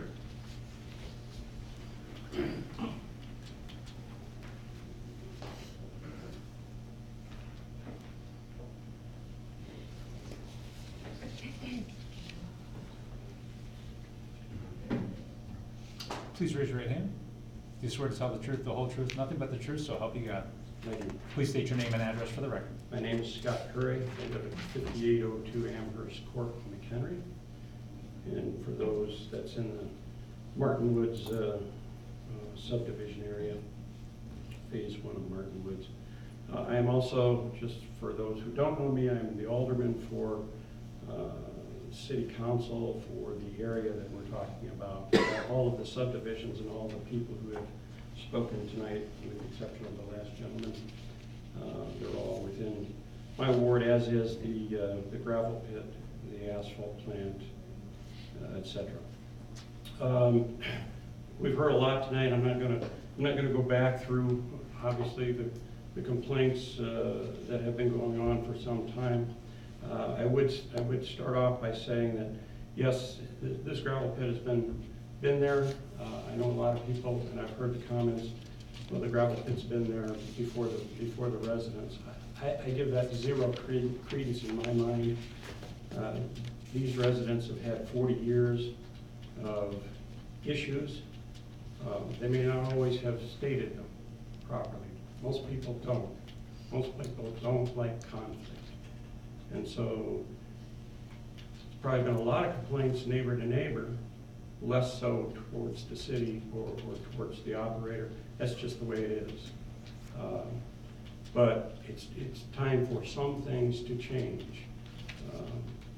Just since I've been involved in this since 2015 when I was elected, and I know that Mr. Willie had indicated he hadn't had a lot of complaints, and I think we've done probably a poor job of transmitting some of those complaints within the city. But just since I've been involved, I have a list of about 21 complaints. 3 of those predate 2015, but 18 since then.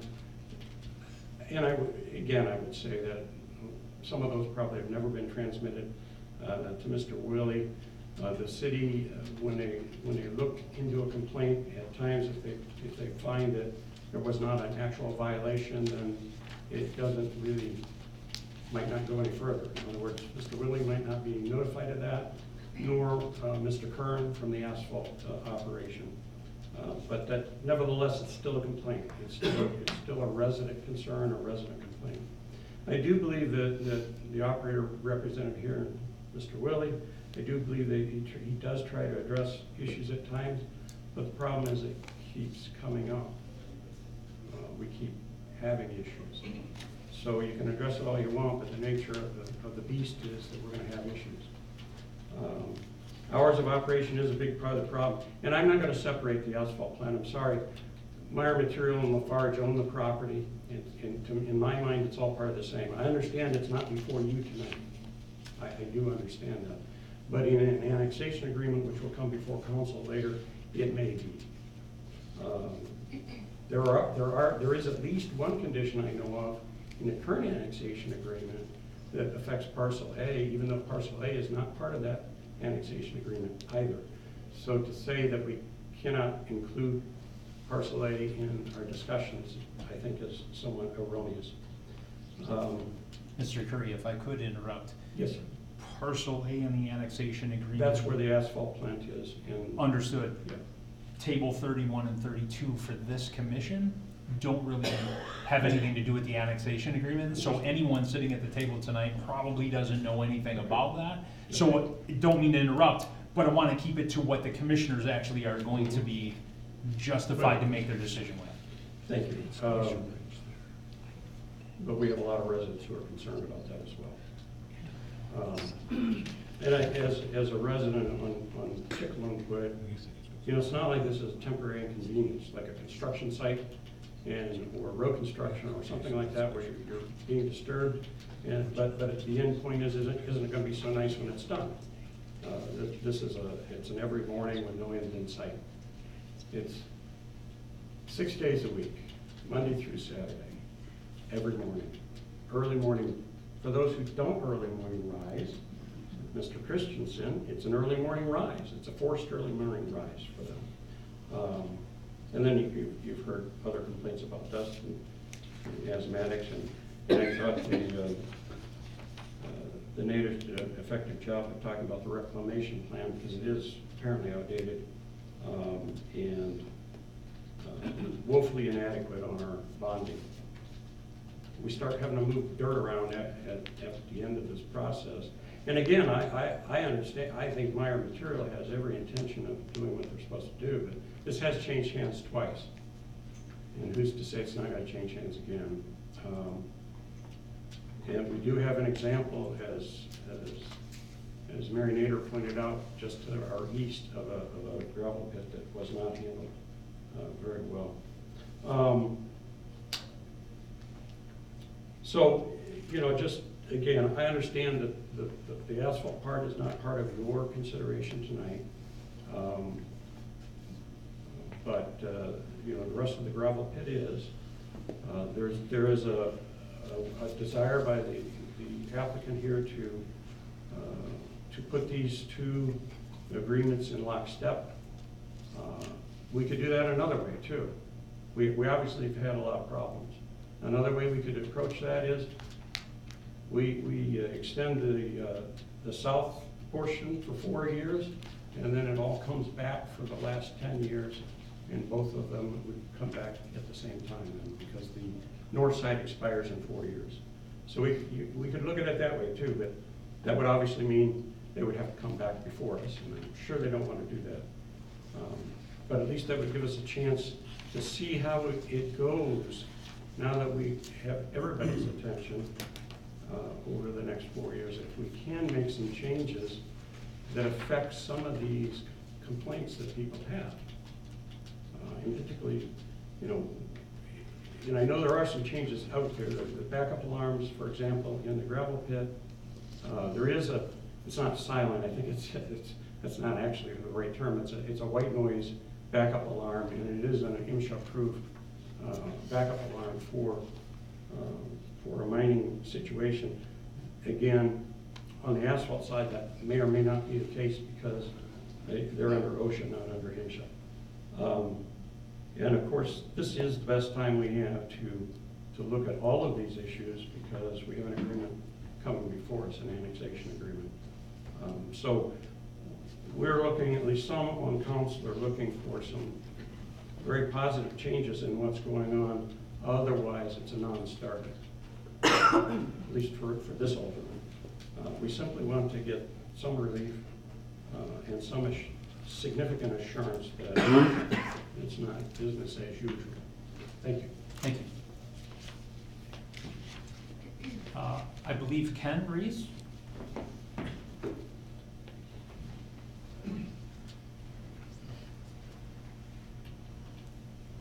Do you swear to tell the truth, the whole truth, nothing but the truth, so help you God? I do. Please state your name and address. Kenneth Rees, 6829 Burning Tree Circle, McHenry. One of our board members asked if there might have been an agreement between Meyer Material and the city of McHenry with the original developers about the ending time of the mining. And that's basically a question I wanted to put forth. Any answers to that? There was an original agreement that and it kept getting extended and extended. There's a lot of agreements. So not that I know of. Okay. Thank you. Mr. Wiley, would you like to respond? Can I add that we also added acreage to the mine from the original permitted parcel. Then there was an addition of 40 acres, there was an addition of 120 acres. So that's why the mine is now taken as long as it has. We've added on additional parcels. But now we're done adding. Gotcha. This is the end of the line. So. Gotcha. Thank you. Thank you, Mr. Rees. Anyone else from the gallery who would like to speak on this matter, please step to the podium.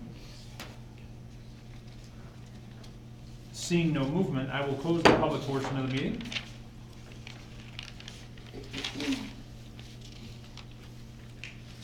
At this time, I will turn it back over to comments, questions, concerns from commissioners. Oh, I'm sorry, yeah, thank you. Doug, Mr. Zank and Mr. Wiley, would you like to reply to some of those things now, or would you like me to turn it back to commissioners? I think I'd like Mr. Willie to explain what the state of Illinois requires in terms of setbacks around perimeter properties such as the school. Under the Illinois Department of Natural Resources surface mine regulations, in order to obtain a permit, and all the properties that we've mined there have had a permit, and they're all bonded through the state in addition to the city, but I'll get back to that. But the setback feature in the regulations is 1.5 times the depth plus 10 feet. So if we're mining a 60-foot, 70-foot seam of gravel, take 1.5 times plus 10. The city of McHenry, in I think all of these subdivisions, I think we're 200 feet away. And that's just straight out of your ordinance that we stay away. So I guess I was under the assumption some of this stuff was permitted before my time, but the 200-foot buffer that's between, for instance, the Glacier Ridge, Woods Creek, is designed to give peaceful, quiet enjoyment of the residents while we still mine, and we put a strip of material in between. And there's an excavation issue, a concern regarding the adjoining property from terms of collapsing. Isn't that one of the reasons that setback is there? Yes, that's part of the regulation. They need a margin of safety, the DNR does. So obviously the angle of repose for a sand and gravel mine is different than a hard rock quarry. So in this case, it's 1.5 times. Now, there was a concern raised by a couple of the objectors regarding water wells and contamination and depth of water wells. Now, your mines, do you do any pumping of the water that leaves the site? No, we do not have a discharge permit for our waters. Our waters are used in a closed loop recirculation process where we wash the dirt of the aggregates and then we put it in a siltation pond where the silts are then settled out and then we reuse the same water. So the only consumption of water is what ends up in the product that goes on the stockpile. Maybe I can add, at least as far as the bonding question. The city of McHenry is bonded per ordinance for the 3 $100,000 bonds. I don't have the figure with me, but every parcel that is still under permit with the inspection process, there is at least that much and probably more that the state of Illinois has on bond and won't be released until they're satisfied with that.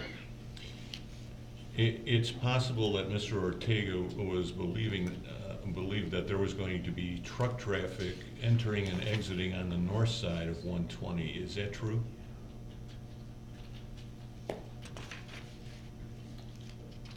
Will you have truck traffic in and out of the north side? Yeah. No. I thought you were asking that of I'm Mr. sorry. Ortega. I'm asking you, man. Just, I'm going through my notes as I was listening to questions, and we did put a bulletin out to all drivers, it looks like last spring, recently having an increase in complaints from a neighbor concerning trucks exiting our quarry. So we put a notice out, because the drivers are our customers. They're not our employees. Those are people that are coming to purchase from us. Talked about entering and exiting, coming to a complete stop at the end of the driveway, only pulling out when traffic is clear. Any drivers observed not yielding to cross traffic, pulling out, or cutting off passing motorists will be subject to actions pursuant with Lafarge disciplinary measures. And yet, they're not our employees. We have the ability to go to a trucking firm who might be hauling for us and saying, we don't want driver number 35 back, or not for 6 months. Could you please explain what the traffic flow is, not in terms of numbers, but how they're routed in and out of the pit? Well, each one of our sites has a site-specific safety diagram, and there's a lot of one-way traffic circles because of the amount of traffic, particularly first thing in the morning, because most of these drivers are paid by the hour, by the ton, so they want to get a load and they want to leave before morning traffic gets out. So the first round, so to speak, is always going to be a very well orchestrated so that we're loading and people aren't backing into each other and so on and so forth. But there is a designated map at each one of our facilities where they go through their process to ticket and leave the facility. We can't control what happens once they pull out on the street. We do everything we can to make sure that their spread pans are cleaned off, that they have a place to go to put a tarp on if that's what they need to do, et cetera. And do all of your customers enter and exit from the south side of 120? Yes. Okay. And there isn't a truck entrance for your customers on the north side of 120? No, there is not. Because all of that material has been in the past and in the future will be conveyed to the south side, and so the traffic entrance and exit will remain in the same place. That's correct. In all the years that you've been employed by Meyer Material, have you ever known any of your mining sites to have contaminated an adjoining property owner's well? No. Have you ever known of any mine in northern Illinois to have done that? Not to my knowledge. That's all I have for now. Thank you. Let's see, where was I? What? Question from the gentleman in back. Oh, Mr. May I Ortega. provide my rebuttal to the gentleman's, Please step to the podium.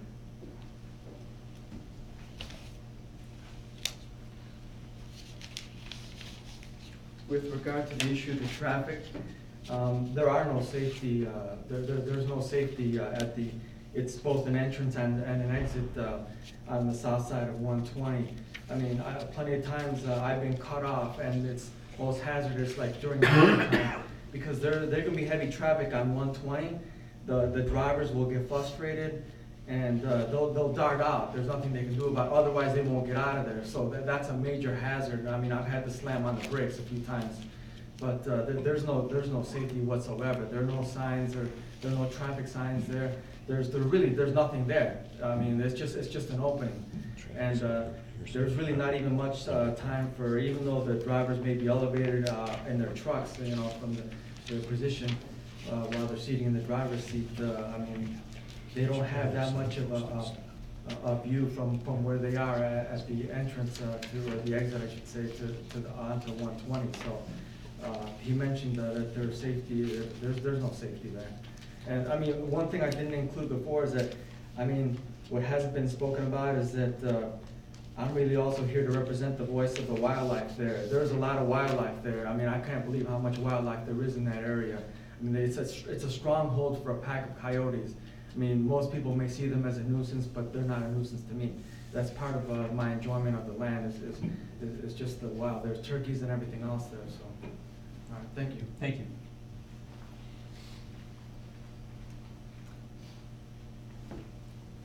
I'll be turning it back over to questions and concerns from the commissioners at this time. I will start with Commissioner Doherty.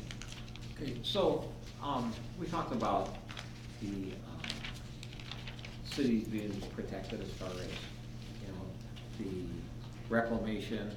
They've got a $300,000 bond. You guys came back, the state of Illinois also has monies. So, Doug, in your mind, is that adequate? I couldn't say. Okay. It's 300,000 better than I thought it was, because I didn't know that the state had it out there as well. Keep in mind that there are a good portion of the properties have already been restored, and actually the state of Illinois has released portions of their bonds because we've met their requirements, like the west property line and a portion of the southwest corner. But they still hold on to portions of bonds for like the mine floor where we haven't retreated yet, and so on. So, and that's all part of the permit process. Mr. Wiley, any part of the reclamation that you've already started or been slated to do, has any of that not been completed? Where you have retreated from those areas, everything that was supposed to be reclaimed thus far has been completed? Correct, because the mine inspectors are out biannually. This last year, they were out in March and October, and there are certain visits where we haven't accelerated much. This depends on where we're at in the dirt moving process. But obviously, it's a goal of ours to have those properties released from bond, that we're paying premiums to keep those bonds in place. So there's incentive for us to get it done and get it released.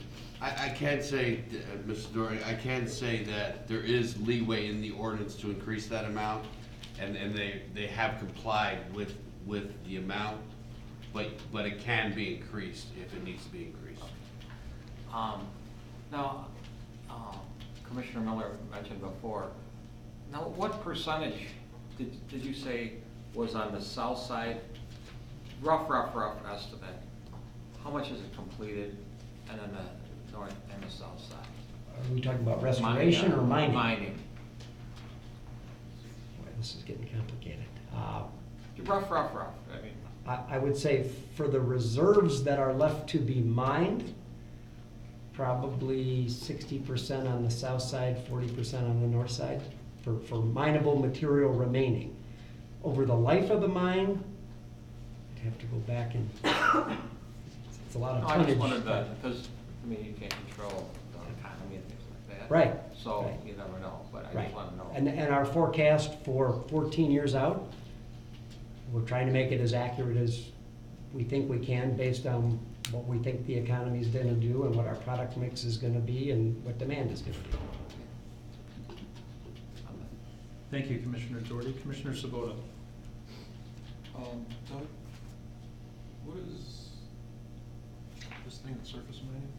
That's the ordinance that governs the mining operation. Currently. That's in our zoning ordinance, yes.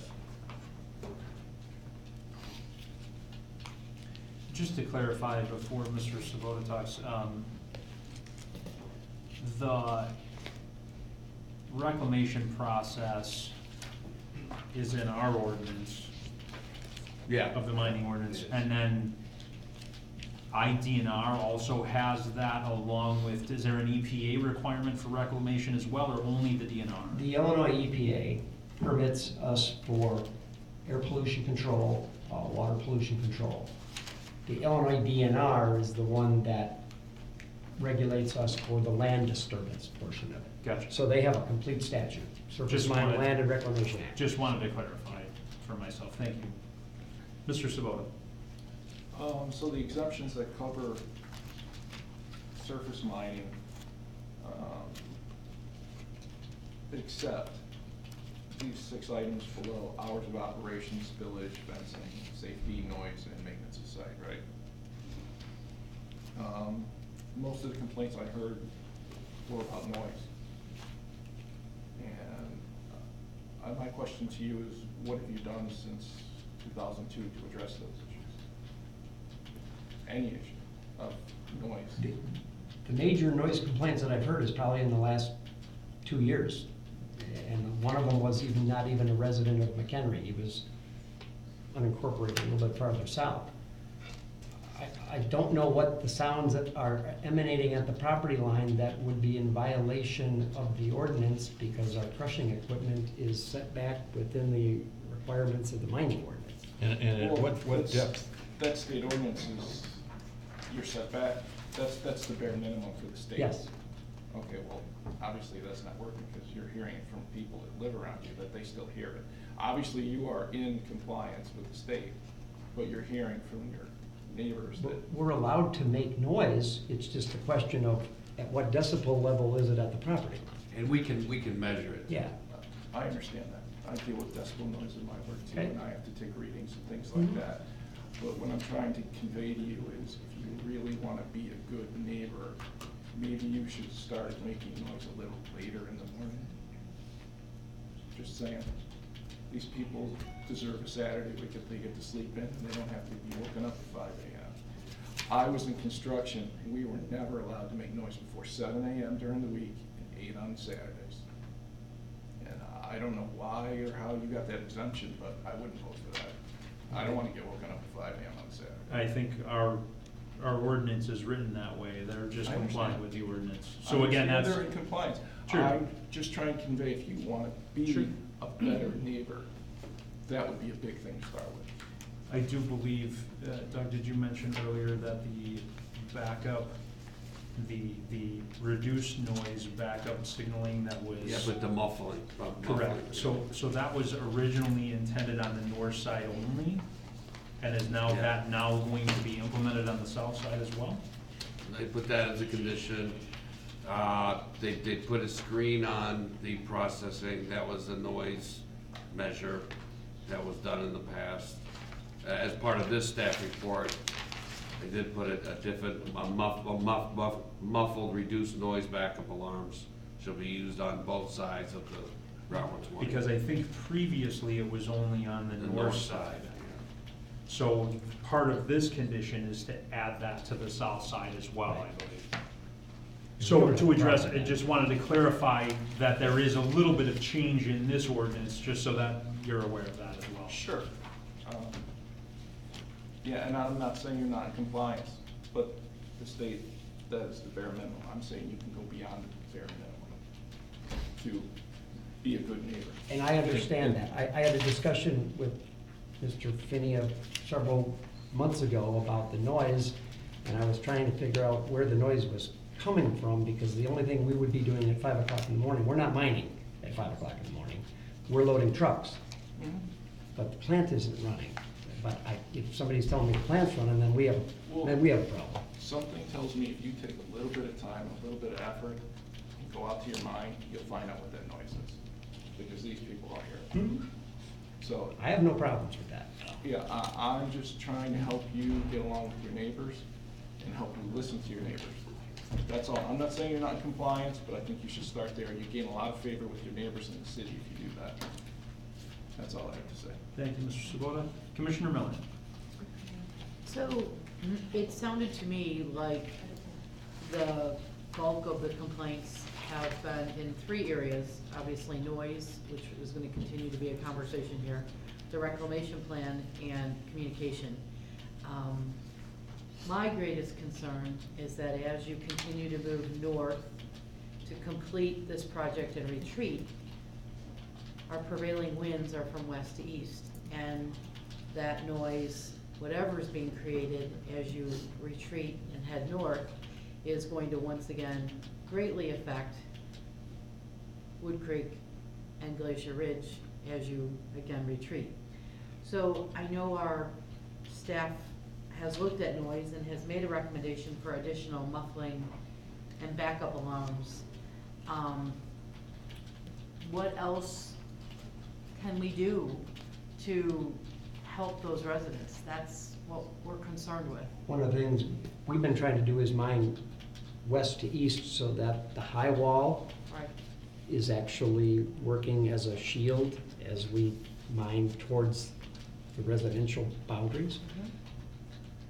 I think that. And is that gonna continue to be your plan? Oh, yes. So instead of just marching north, you're going to march north with a east wall to prevent westerly directed noise. So you're gonna create the wall on the east. We're gonna put as much noise attenuation with the ground itself as we mine west-east. I guess the only problem will be when you're very close to the property line with a front-end loader. You're gonna have a white noise alarm that's gonna make a kind of a quack sound. And it's not a beep, but it's still gonna be audible. There'll be a berm up along the perimeter and 200 feet of space between them and the property line, so And I don't know how to fix it either, which is Yeah. why I'm just saying it needs to be an ongoing conversation. Yeah. Because that's what we're hearing. And that's after That 6 a.m. though. Noise That's is, not a noise 5 is the predominant, overwhelming conversation. So I get it, we have to dig gravel, it's our number 2 industry in the county. We need these materials. And if we're gonna restore a healthy economy, we need these materials here and within a reasonable delivery rate.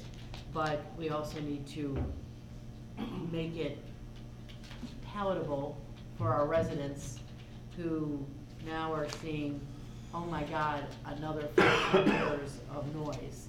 And I'm not sure that muffling without some numbers attached to it, and I don't know what those numbers are, I don't know what more we can do. So that was my first clause. Reclamation, I think, we beat that horse. I agree that the numbers established in '87 are probably not realistic to 2032. Just the cost of moving dirt has been magnified. So I think, again, if there's an opportunity to hold you more accountable, I think the reclamation you've done has been right. It looks good. I'm out near these properties every day. My day-to-day job is real estate, so I get what you do. I just want to make sure that we know that what the plan is in alignment and compliance. And I think really the third complaint that I've heard is communication, and although you say you're available, and I believe you, I'm not challenging that you've only had 2 complaints. I understand that, Mr. Wiley, that Scott's saying he has 15 or 18 others that maybe weren't conveyed. Is there a open communication other than you? Is there an info at Lafarge that people can send complaints to, or how would someone convey a complaint? There is not, but I'm not against having that type of. They can call us. We field the complaints all the time, but we call Randy. Yes. Does the population know that we're a clearinghouse for complaints? Yes, they do. Well, they will make it known. We happily take complaints. And again, I don't want to belabor it, but it sounds like we have 2 sides of that coin, and many of these issues could be, I believe, resolved with a phone call from you, or a, let me come sit on your yard and see what you're hearing, because you're saying it shouldn't be making any noise, and I'm hearing there's all sorts of noise. So clearly we're not communicating. So I would like to see, and I don't know how to put that in an ordinance requirement, I want you to work on communication. Absolutely. Thank you. I do have it in my phone because it was stimulating my thoughts. There's a Kathy Farwick in Glacier Ridge. Is she part of the president of like an HOA? Because I did speak to her. Yes, she is. I did call her, and I invited her on a tour, and I never heard back from her. And it was probably in 2016. Yeah, but I thought there was no HOA. I thought you said there wasn't. But to answer your question, Sue, people can call the city. I should not take that for granted. People can call the city and register complaints. We're for any property within the city, and we'll find the property owner. That's our job.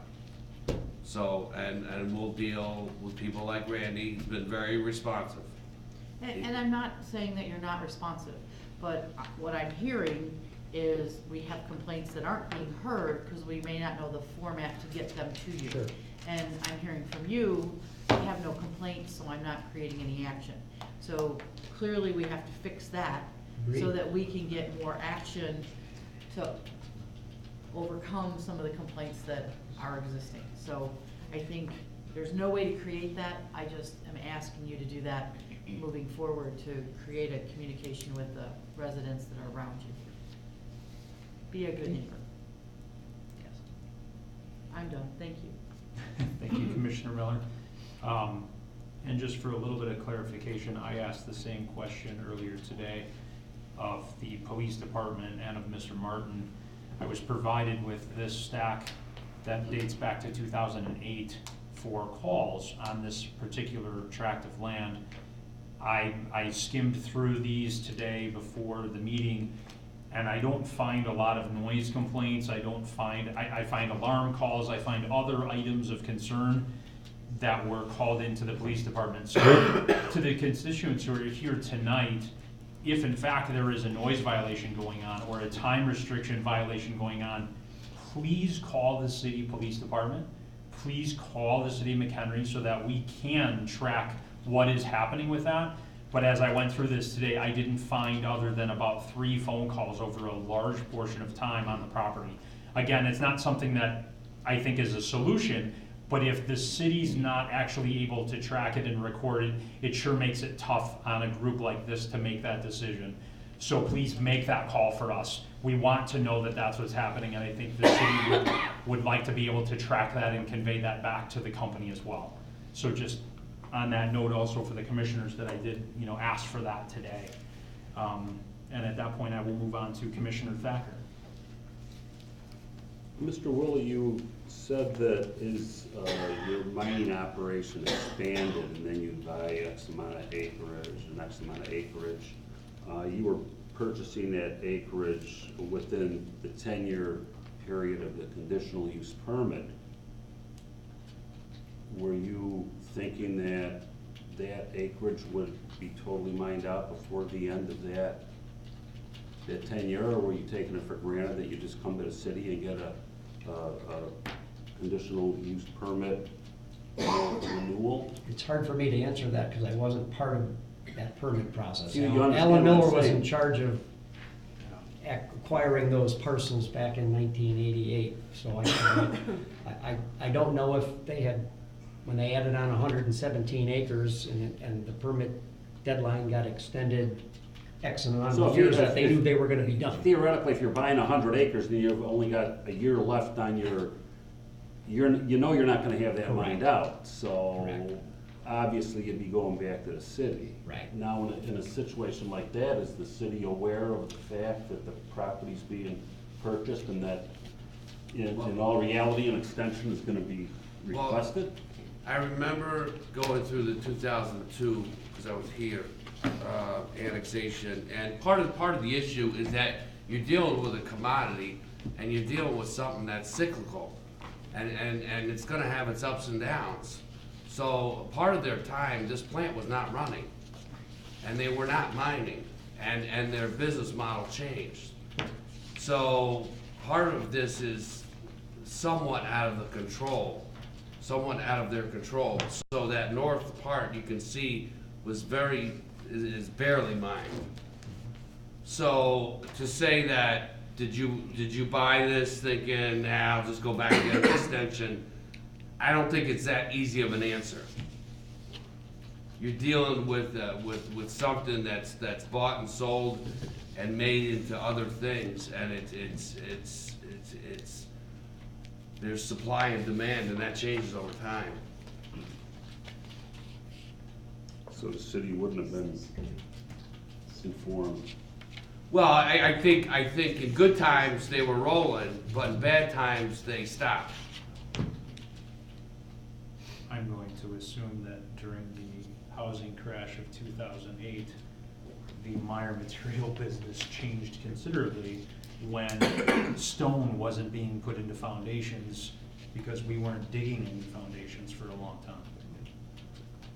Mr. Williams said that Lafarge now is more of a mining company, whereas Meyer Material was Concrete. Strictly, so they're more diverse, so they're gonna be running more now. Now, in regards to the conditional use permit, is that 10 years? Can that be 5 years? Can it be 6 years?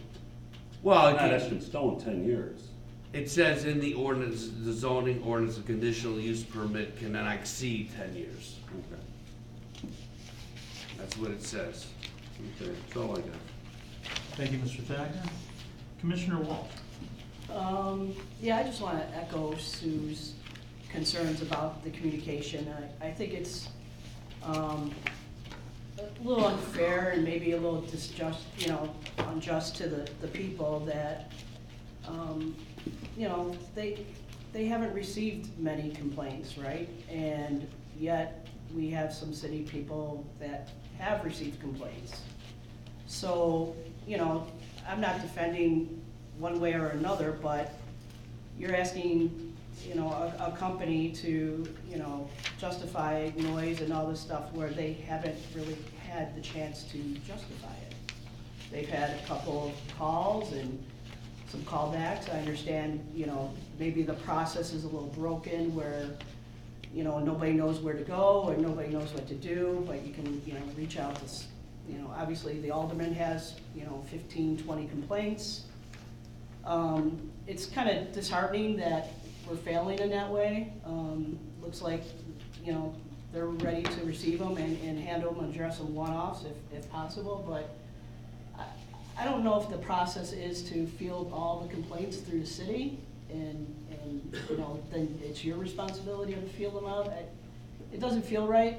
It could be a burden, but it's just for the record, I think if I lived in that area, I would want to know where I can go to when I see something happening besides the police or somebody else, so. Well, I was saying, we have a property maintenance system in place.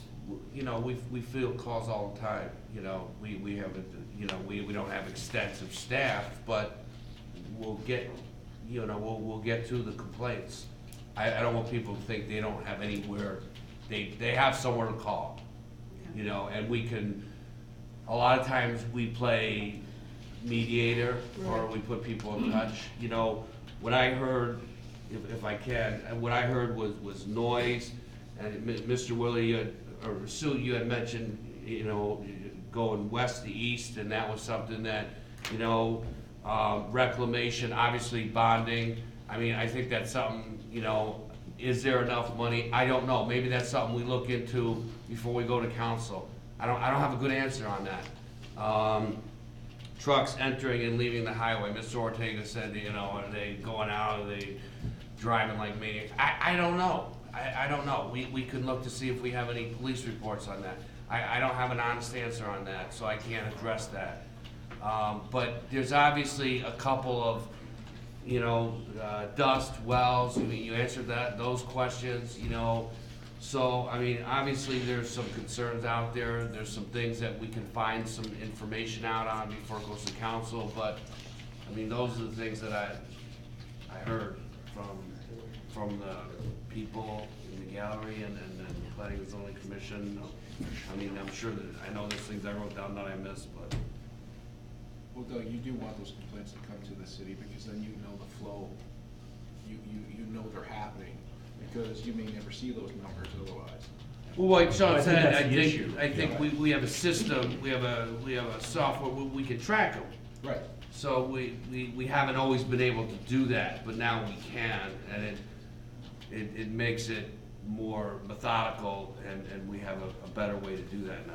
I think to Alderman Curry's point, you know, the calls and the concerns that have been turned in at this point, and even, I believe even Mr. Curry expressed that as well, that they may not have gone through the proper channel and gotten to the right people. If we don't have those calls come to the city, I think it's extremely tough for us to justify that and to hold the petitioner accountable for what is happening. So I think there has to be a way for us to start that process. And I can understand Commissioner Walsh's concern as well, that, you know, is it our place to do that? I think it probably is, because there's not really another way to track it. And so that is probably the best way to do it. Whether or not it solves the problem is the big question, but I think it's a better place to start than from what it sounds like we've been. And I think if I can add to that, as a resident, and I don't live here, but as a resident, if you know your complaint's being heard and someone says, we're on it, we've heard that, I know you're shaking your head no, but we don't have a method to deal with that right now. And if we can open a communication so that the city can be responsive and maybe act as a liaison to get the complaints to the right place, it's a step in the right direction. You know, frankly, if we do nothing, they still have permits to mine with no changes. So we're asking for obvious changes to their request on noise. Obviously, we'll talk about that reclamation, and I think we've just opened a nice communication about how do we better make good neighbors. So. And I'm sorry, not to cut you off, but when we say noise, I mean, obviously they have the right to make noise. Right. But what hours? So whenever you say noise, I would like someone to say the hours in which you make noise, because I think that's the larger issue. Well, Mr. Willie had said to us that noise at 5 a.m. is loading trucks. You can't pick up stone and sand and rocks and put them in steel bed trucks without making noise. That's inherent to the system. I mean, it's how it goes. We're not running the asphalt plant that early. We're not running the ready-mix plant, which they don't own. They just own the equipment, and another company is running that. So that's not their gig. Their gig is making material, housing material, and putting material in people's trucks to take it away. I don't know how to make that process any quieter than it is. Well, why can't I start, building a house at 5 a.m.? Drilling holes, I get it. shooting off, stud gun, and I understand. Do I have any additional questions or concerns from commissioners? Throw a hand up if so.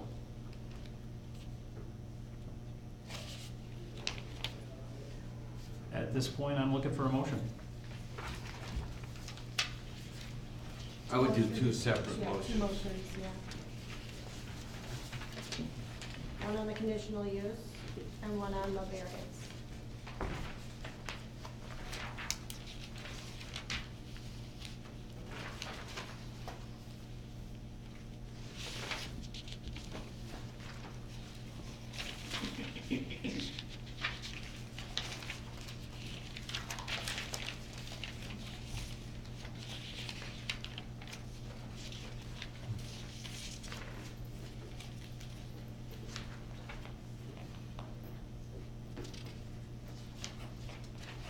Just in case anyone needs a lead, it would be page 5 of your packet.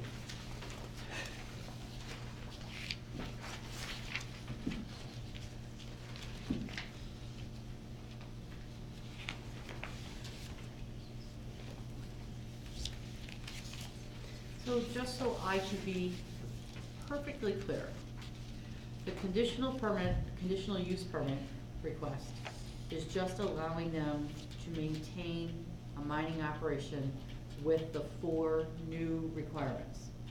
Is that correct? On page 5? Yes.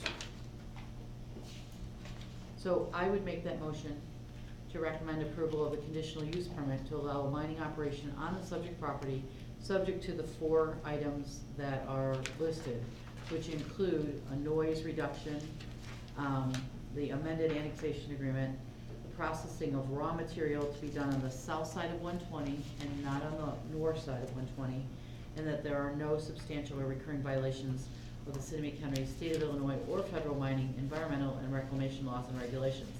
And I read that for the benefit of our audience. And of course, I assume that all requirements of Table 31 have been met in regards to that conditional use permit. And it's mining on the north and south. Correct. But material Right. Table 30. on the south. Yeah. Correct. There's no material processing on the north. Correct. And I so move. Thank you, Commissioner Miller. Do I have a second? Second. Thank you, Mr. Doherty. Any additional questions or concerns from commissioners before we vote? Now, on the conditional use permit here that we're voting on,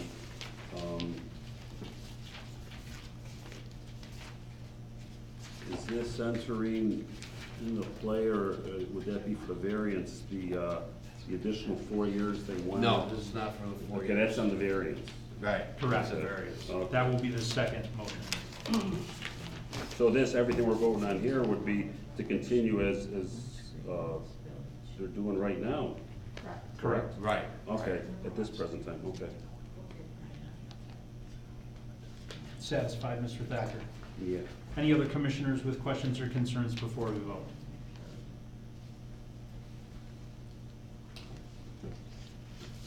Clerk, please call the roll. Commissioner Walsh? Yes. Commissioner Doherty? Yes. Commissioner Strauss? Yes. Commissioner Miller? Yes. Commissioner Sabota? Yes. Commissioner Thacker? Yes. First motion carried. Now I would be looking for a motion for the variance on the term.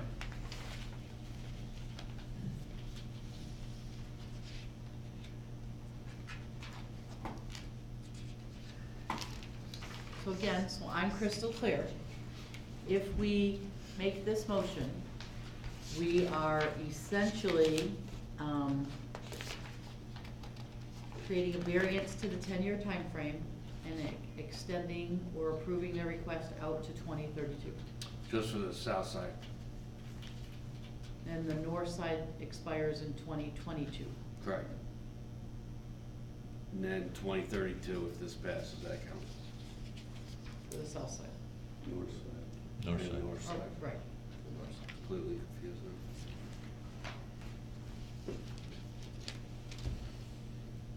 Yes, so this is just for the south side.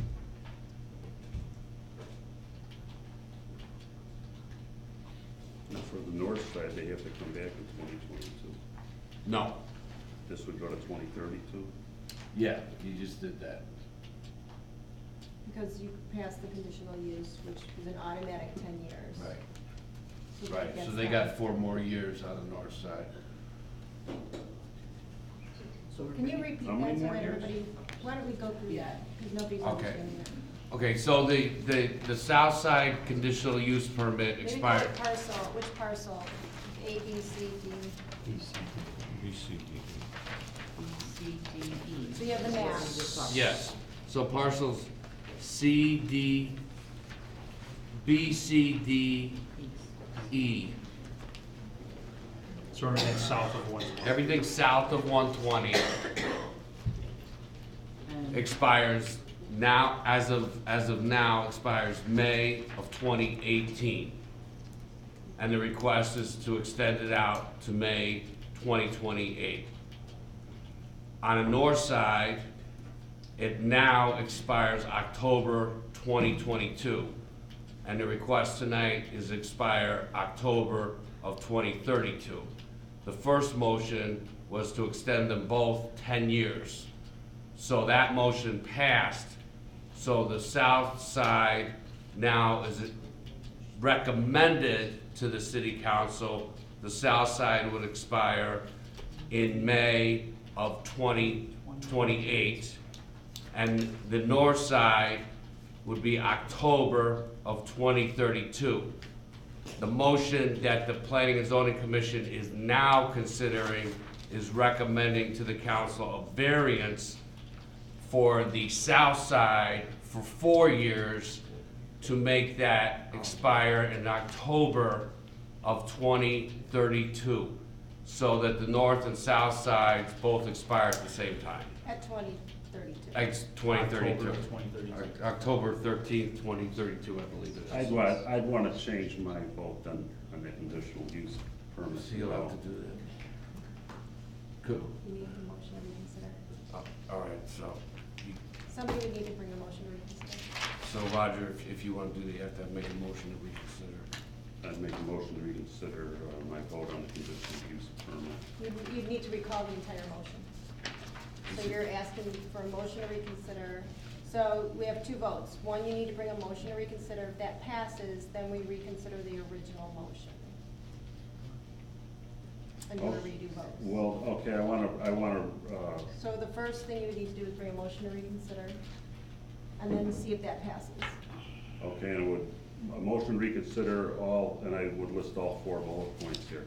No, you just need, no, but you need to bring a motion to reconsider the original motion. Conditional use So it's a 2-step process. One, you need to, and if there's a vote to allow you to reconsider it, that's 1 step. So now we're just asking whether you can reconsider that original motion. We're not getting to that motion yet. Right, I would ask for, Motion. I would make a motion to reconsider the first phase of what you just talked Yes. about, yeah. So we need a second.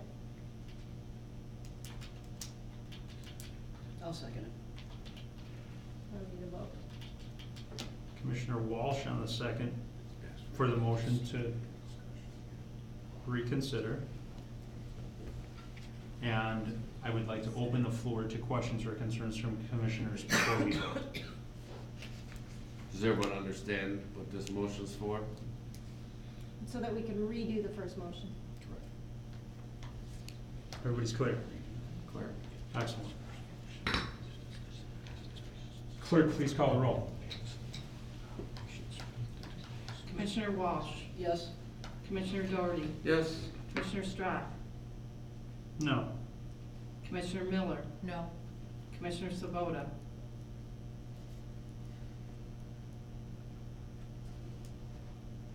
Yes. Commissioner Thacker. Yes.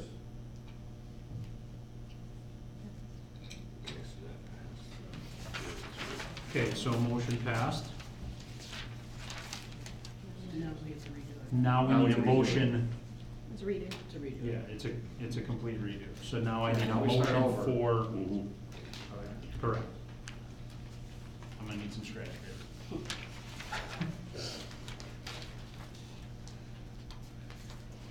So is this the conditional use permit again? Yes, we are back to the conditional use permit.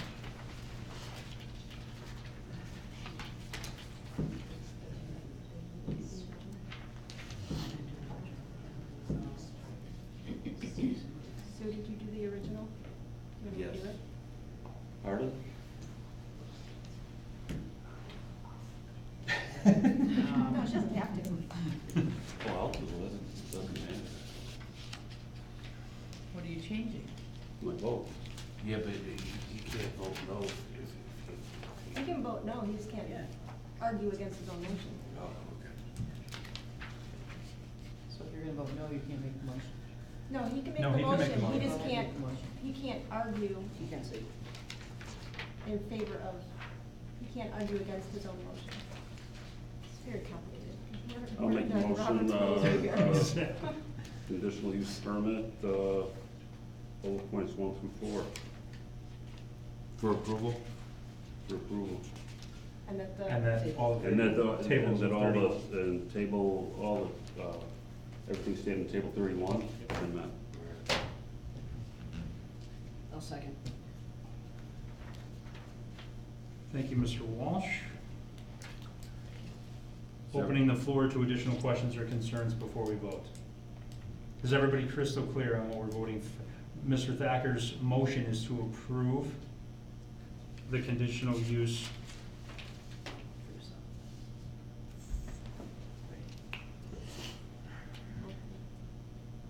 Is that, yeah, It's for both the north and the south. For the north and the south Correct. sides? correct, Same thing as before? Yes. correct. So I just want to make sure everybody's clear before we vote. Both sides, 10 years. 2018, 2022 on the other one. No. That one doesn't, 28. 2028 and 2032. Oh, that's what I got, I'm sorry. yes, Yeah, I was on the start. gotcha. So everybody's clear? Clerk, please call the roll. Commissioner Walsh? Yes. Commissioner Doherty? Yes. Commissioner Strack? Yes. Commissioner Miller? Yes. Commissioner Sabota? Yes. Commissioner Thacker? No. Motion carried. I think I voted no. Well, I could, I'm voting no, I think the extensions are getting too long. And I don't think anybody at the corporate headquarters in France is gonna really care about the noise or the dust or anything else. And after hearing some of the individuals speak tonight, it's been mine for a long time. I understand we don't, you know, what happens with the economy, that's one thing that we kinda can't control, but it's the cost of doing business. That's my reasoning. Thank you, And you've Mr. been- Thacker. And the business has been going on for a very long time. Thank you, Commissioner Thacker. At this point, I'd be looking for a motion for the second item, which would be the variance, which would then match the date from the south side, from 2028 to 2032, to match the expiration of the north property, That's correct.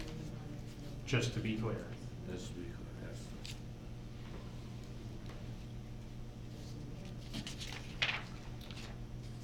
So I will make that motion to approve the proposed variance to the 10-year time limitation imposed by the zoning ordinance with regards to mining on the south side.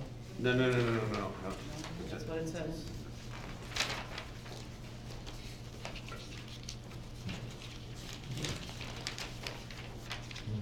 That's correct. Yeah, that's correct, that's correct. That's right, 4 more years. Yep. I apologize, sorry. Okay. Sorry, I won't read it. It's late, it's late. Sorry. Approval of the variance shall be subject to the same conditions as identified for the conditional use permit. Requirements of Table 2 have been met, or Table 32, and there are several attachments required for that variance. Thank you, Commissioner Miller. Do I have a second? Commissioner Walsh on a second. Open the floor to questions or concerns. Seeing no movement, clerk, please call the roll. Commissioner Walsh? Yes. Commissioner Doherty? Yes. Commissioner Strack? Yes. Commissioner Miller? Yes. Commissioner Sabota? Yes. Commissioner Thacker? No, same as the reasons as stated before. Thank you, Commissioner Thacker.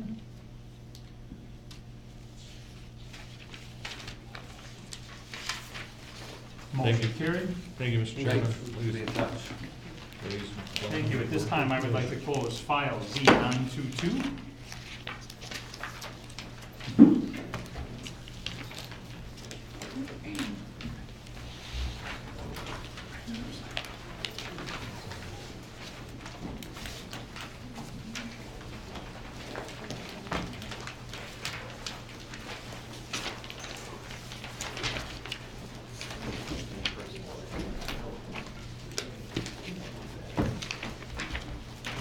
At this time, I'd like to turn the floor over to Mr. Martin to discuss the comprehensive land use plan and development policies. So we're not gonna really discuss this tonight. Actually, we're only gonna do it for about an hour. I'm just kidding. We're just really, this is kind of the first layout of the plans. We just wanted to set a special meeting date. The next meeting, I think we're gonna have a heavy caseload as well. So we thought maybe if we have a meeting where we maybe just do maybe an hour and a half, where we just look at these and kind of go over them, and so we can all think straight and not question other people when they don't need to, like I did. So if everyone's open to maybe coming to a special meeting, that would be preferable. Next month? Whenever. We would like to do it, I think we would like to do it between next month's caseload. We already have 4 items on our docket for P and Z. I have nothing. So if we could book that in between those two, and maybe just make it right in between the 2 meetings, that might be ideal. Then we can focus specifically on the maps and what we need to do. And not have 10:30 PM with 4 other items on the agenda. Yeah, no, these maps are good. Can we stay on the Wednesdays? Right there. Sure, anyone opposed to a Wednesday? Wednesday. Oh, Wednesday's good. Doug, can you pick a date for us in between the meetings? Is that Yeah. about 2 weeks from now then, probably? Sure, the Cubs are playing night game. It's spring training. Those games don't Only the count. pitchers and the catchers. Let's see, we got the 20. So we would be the 28th, would be 28th. 2 weeks from now. Feb 28th? When we do that? That's fine. March 1? Okay, let's go, March 7th. March 7th. I'd like to have everyone's input on this. If Commissioner Miller's not available and we could do March 7th, that might be better. It'll put us 2 weeks in a row, I believe. We'll have to verify the room, but if everyone agrees with the date, we can confirm it. Yeah, that's good. And if as long as, Doug, if the room is not available, could we use the executive conference room? Yeah, instead? I'm sure we could One of figure them out, is we can probably figure out a available. room. I think having everybody available is key for that. So March 7th? March 7th Does that tentative. work for everybody? We'll have Doug mail that out and once he can confirm the room. You guys want to do 7 or 7:30? 7:30? 7 sounds good. 7. You want to do 7's 7? good, yeah, Sure, 7's all right, let's awesome. do 7. 7 on the 7th. March 7th, 7 PM. And we'll verify it in order. And we'll verify room availability, whether it's council chambers or the executive conference room. We should be able to get one or the other with some luck. 7 PM. All right, thank you very much. Staff report, anything else? No, hopefully, next month, we got, several cases, Twisted Burger / Starbucks coming for that, so, some other stuff, so, it's just heating up, a lot of stuff going on, so, Busy's good. things are coming. Thank you, Doug. At this time, I would be looking for a motion to adjourn. Motion. Mr. Sabota, Mr. Doherty on a second. Anyone opposed? Meeting's adjourned.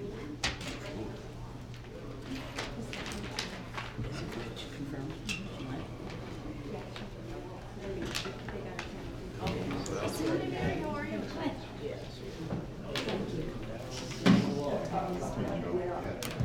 Hey, good to see you.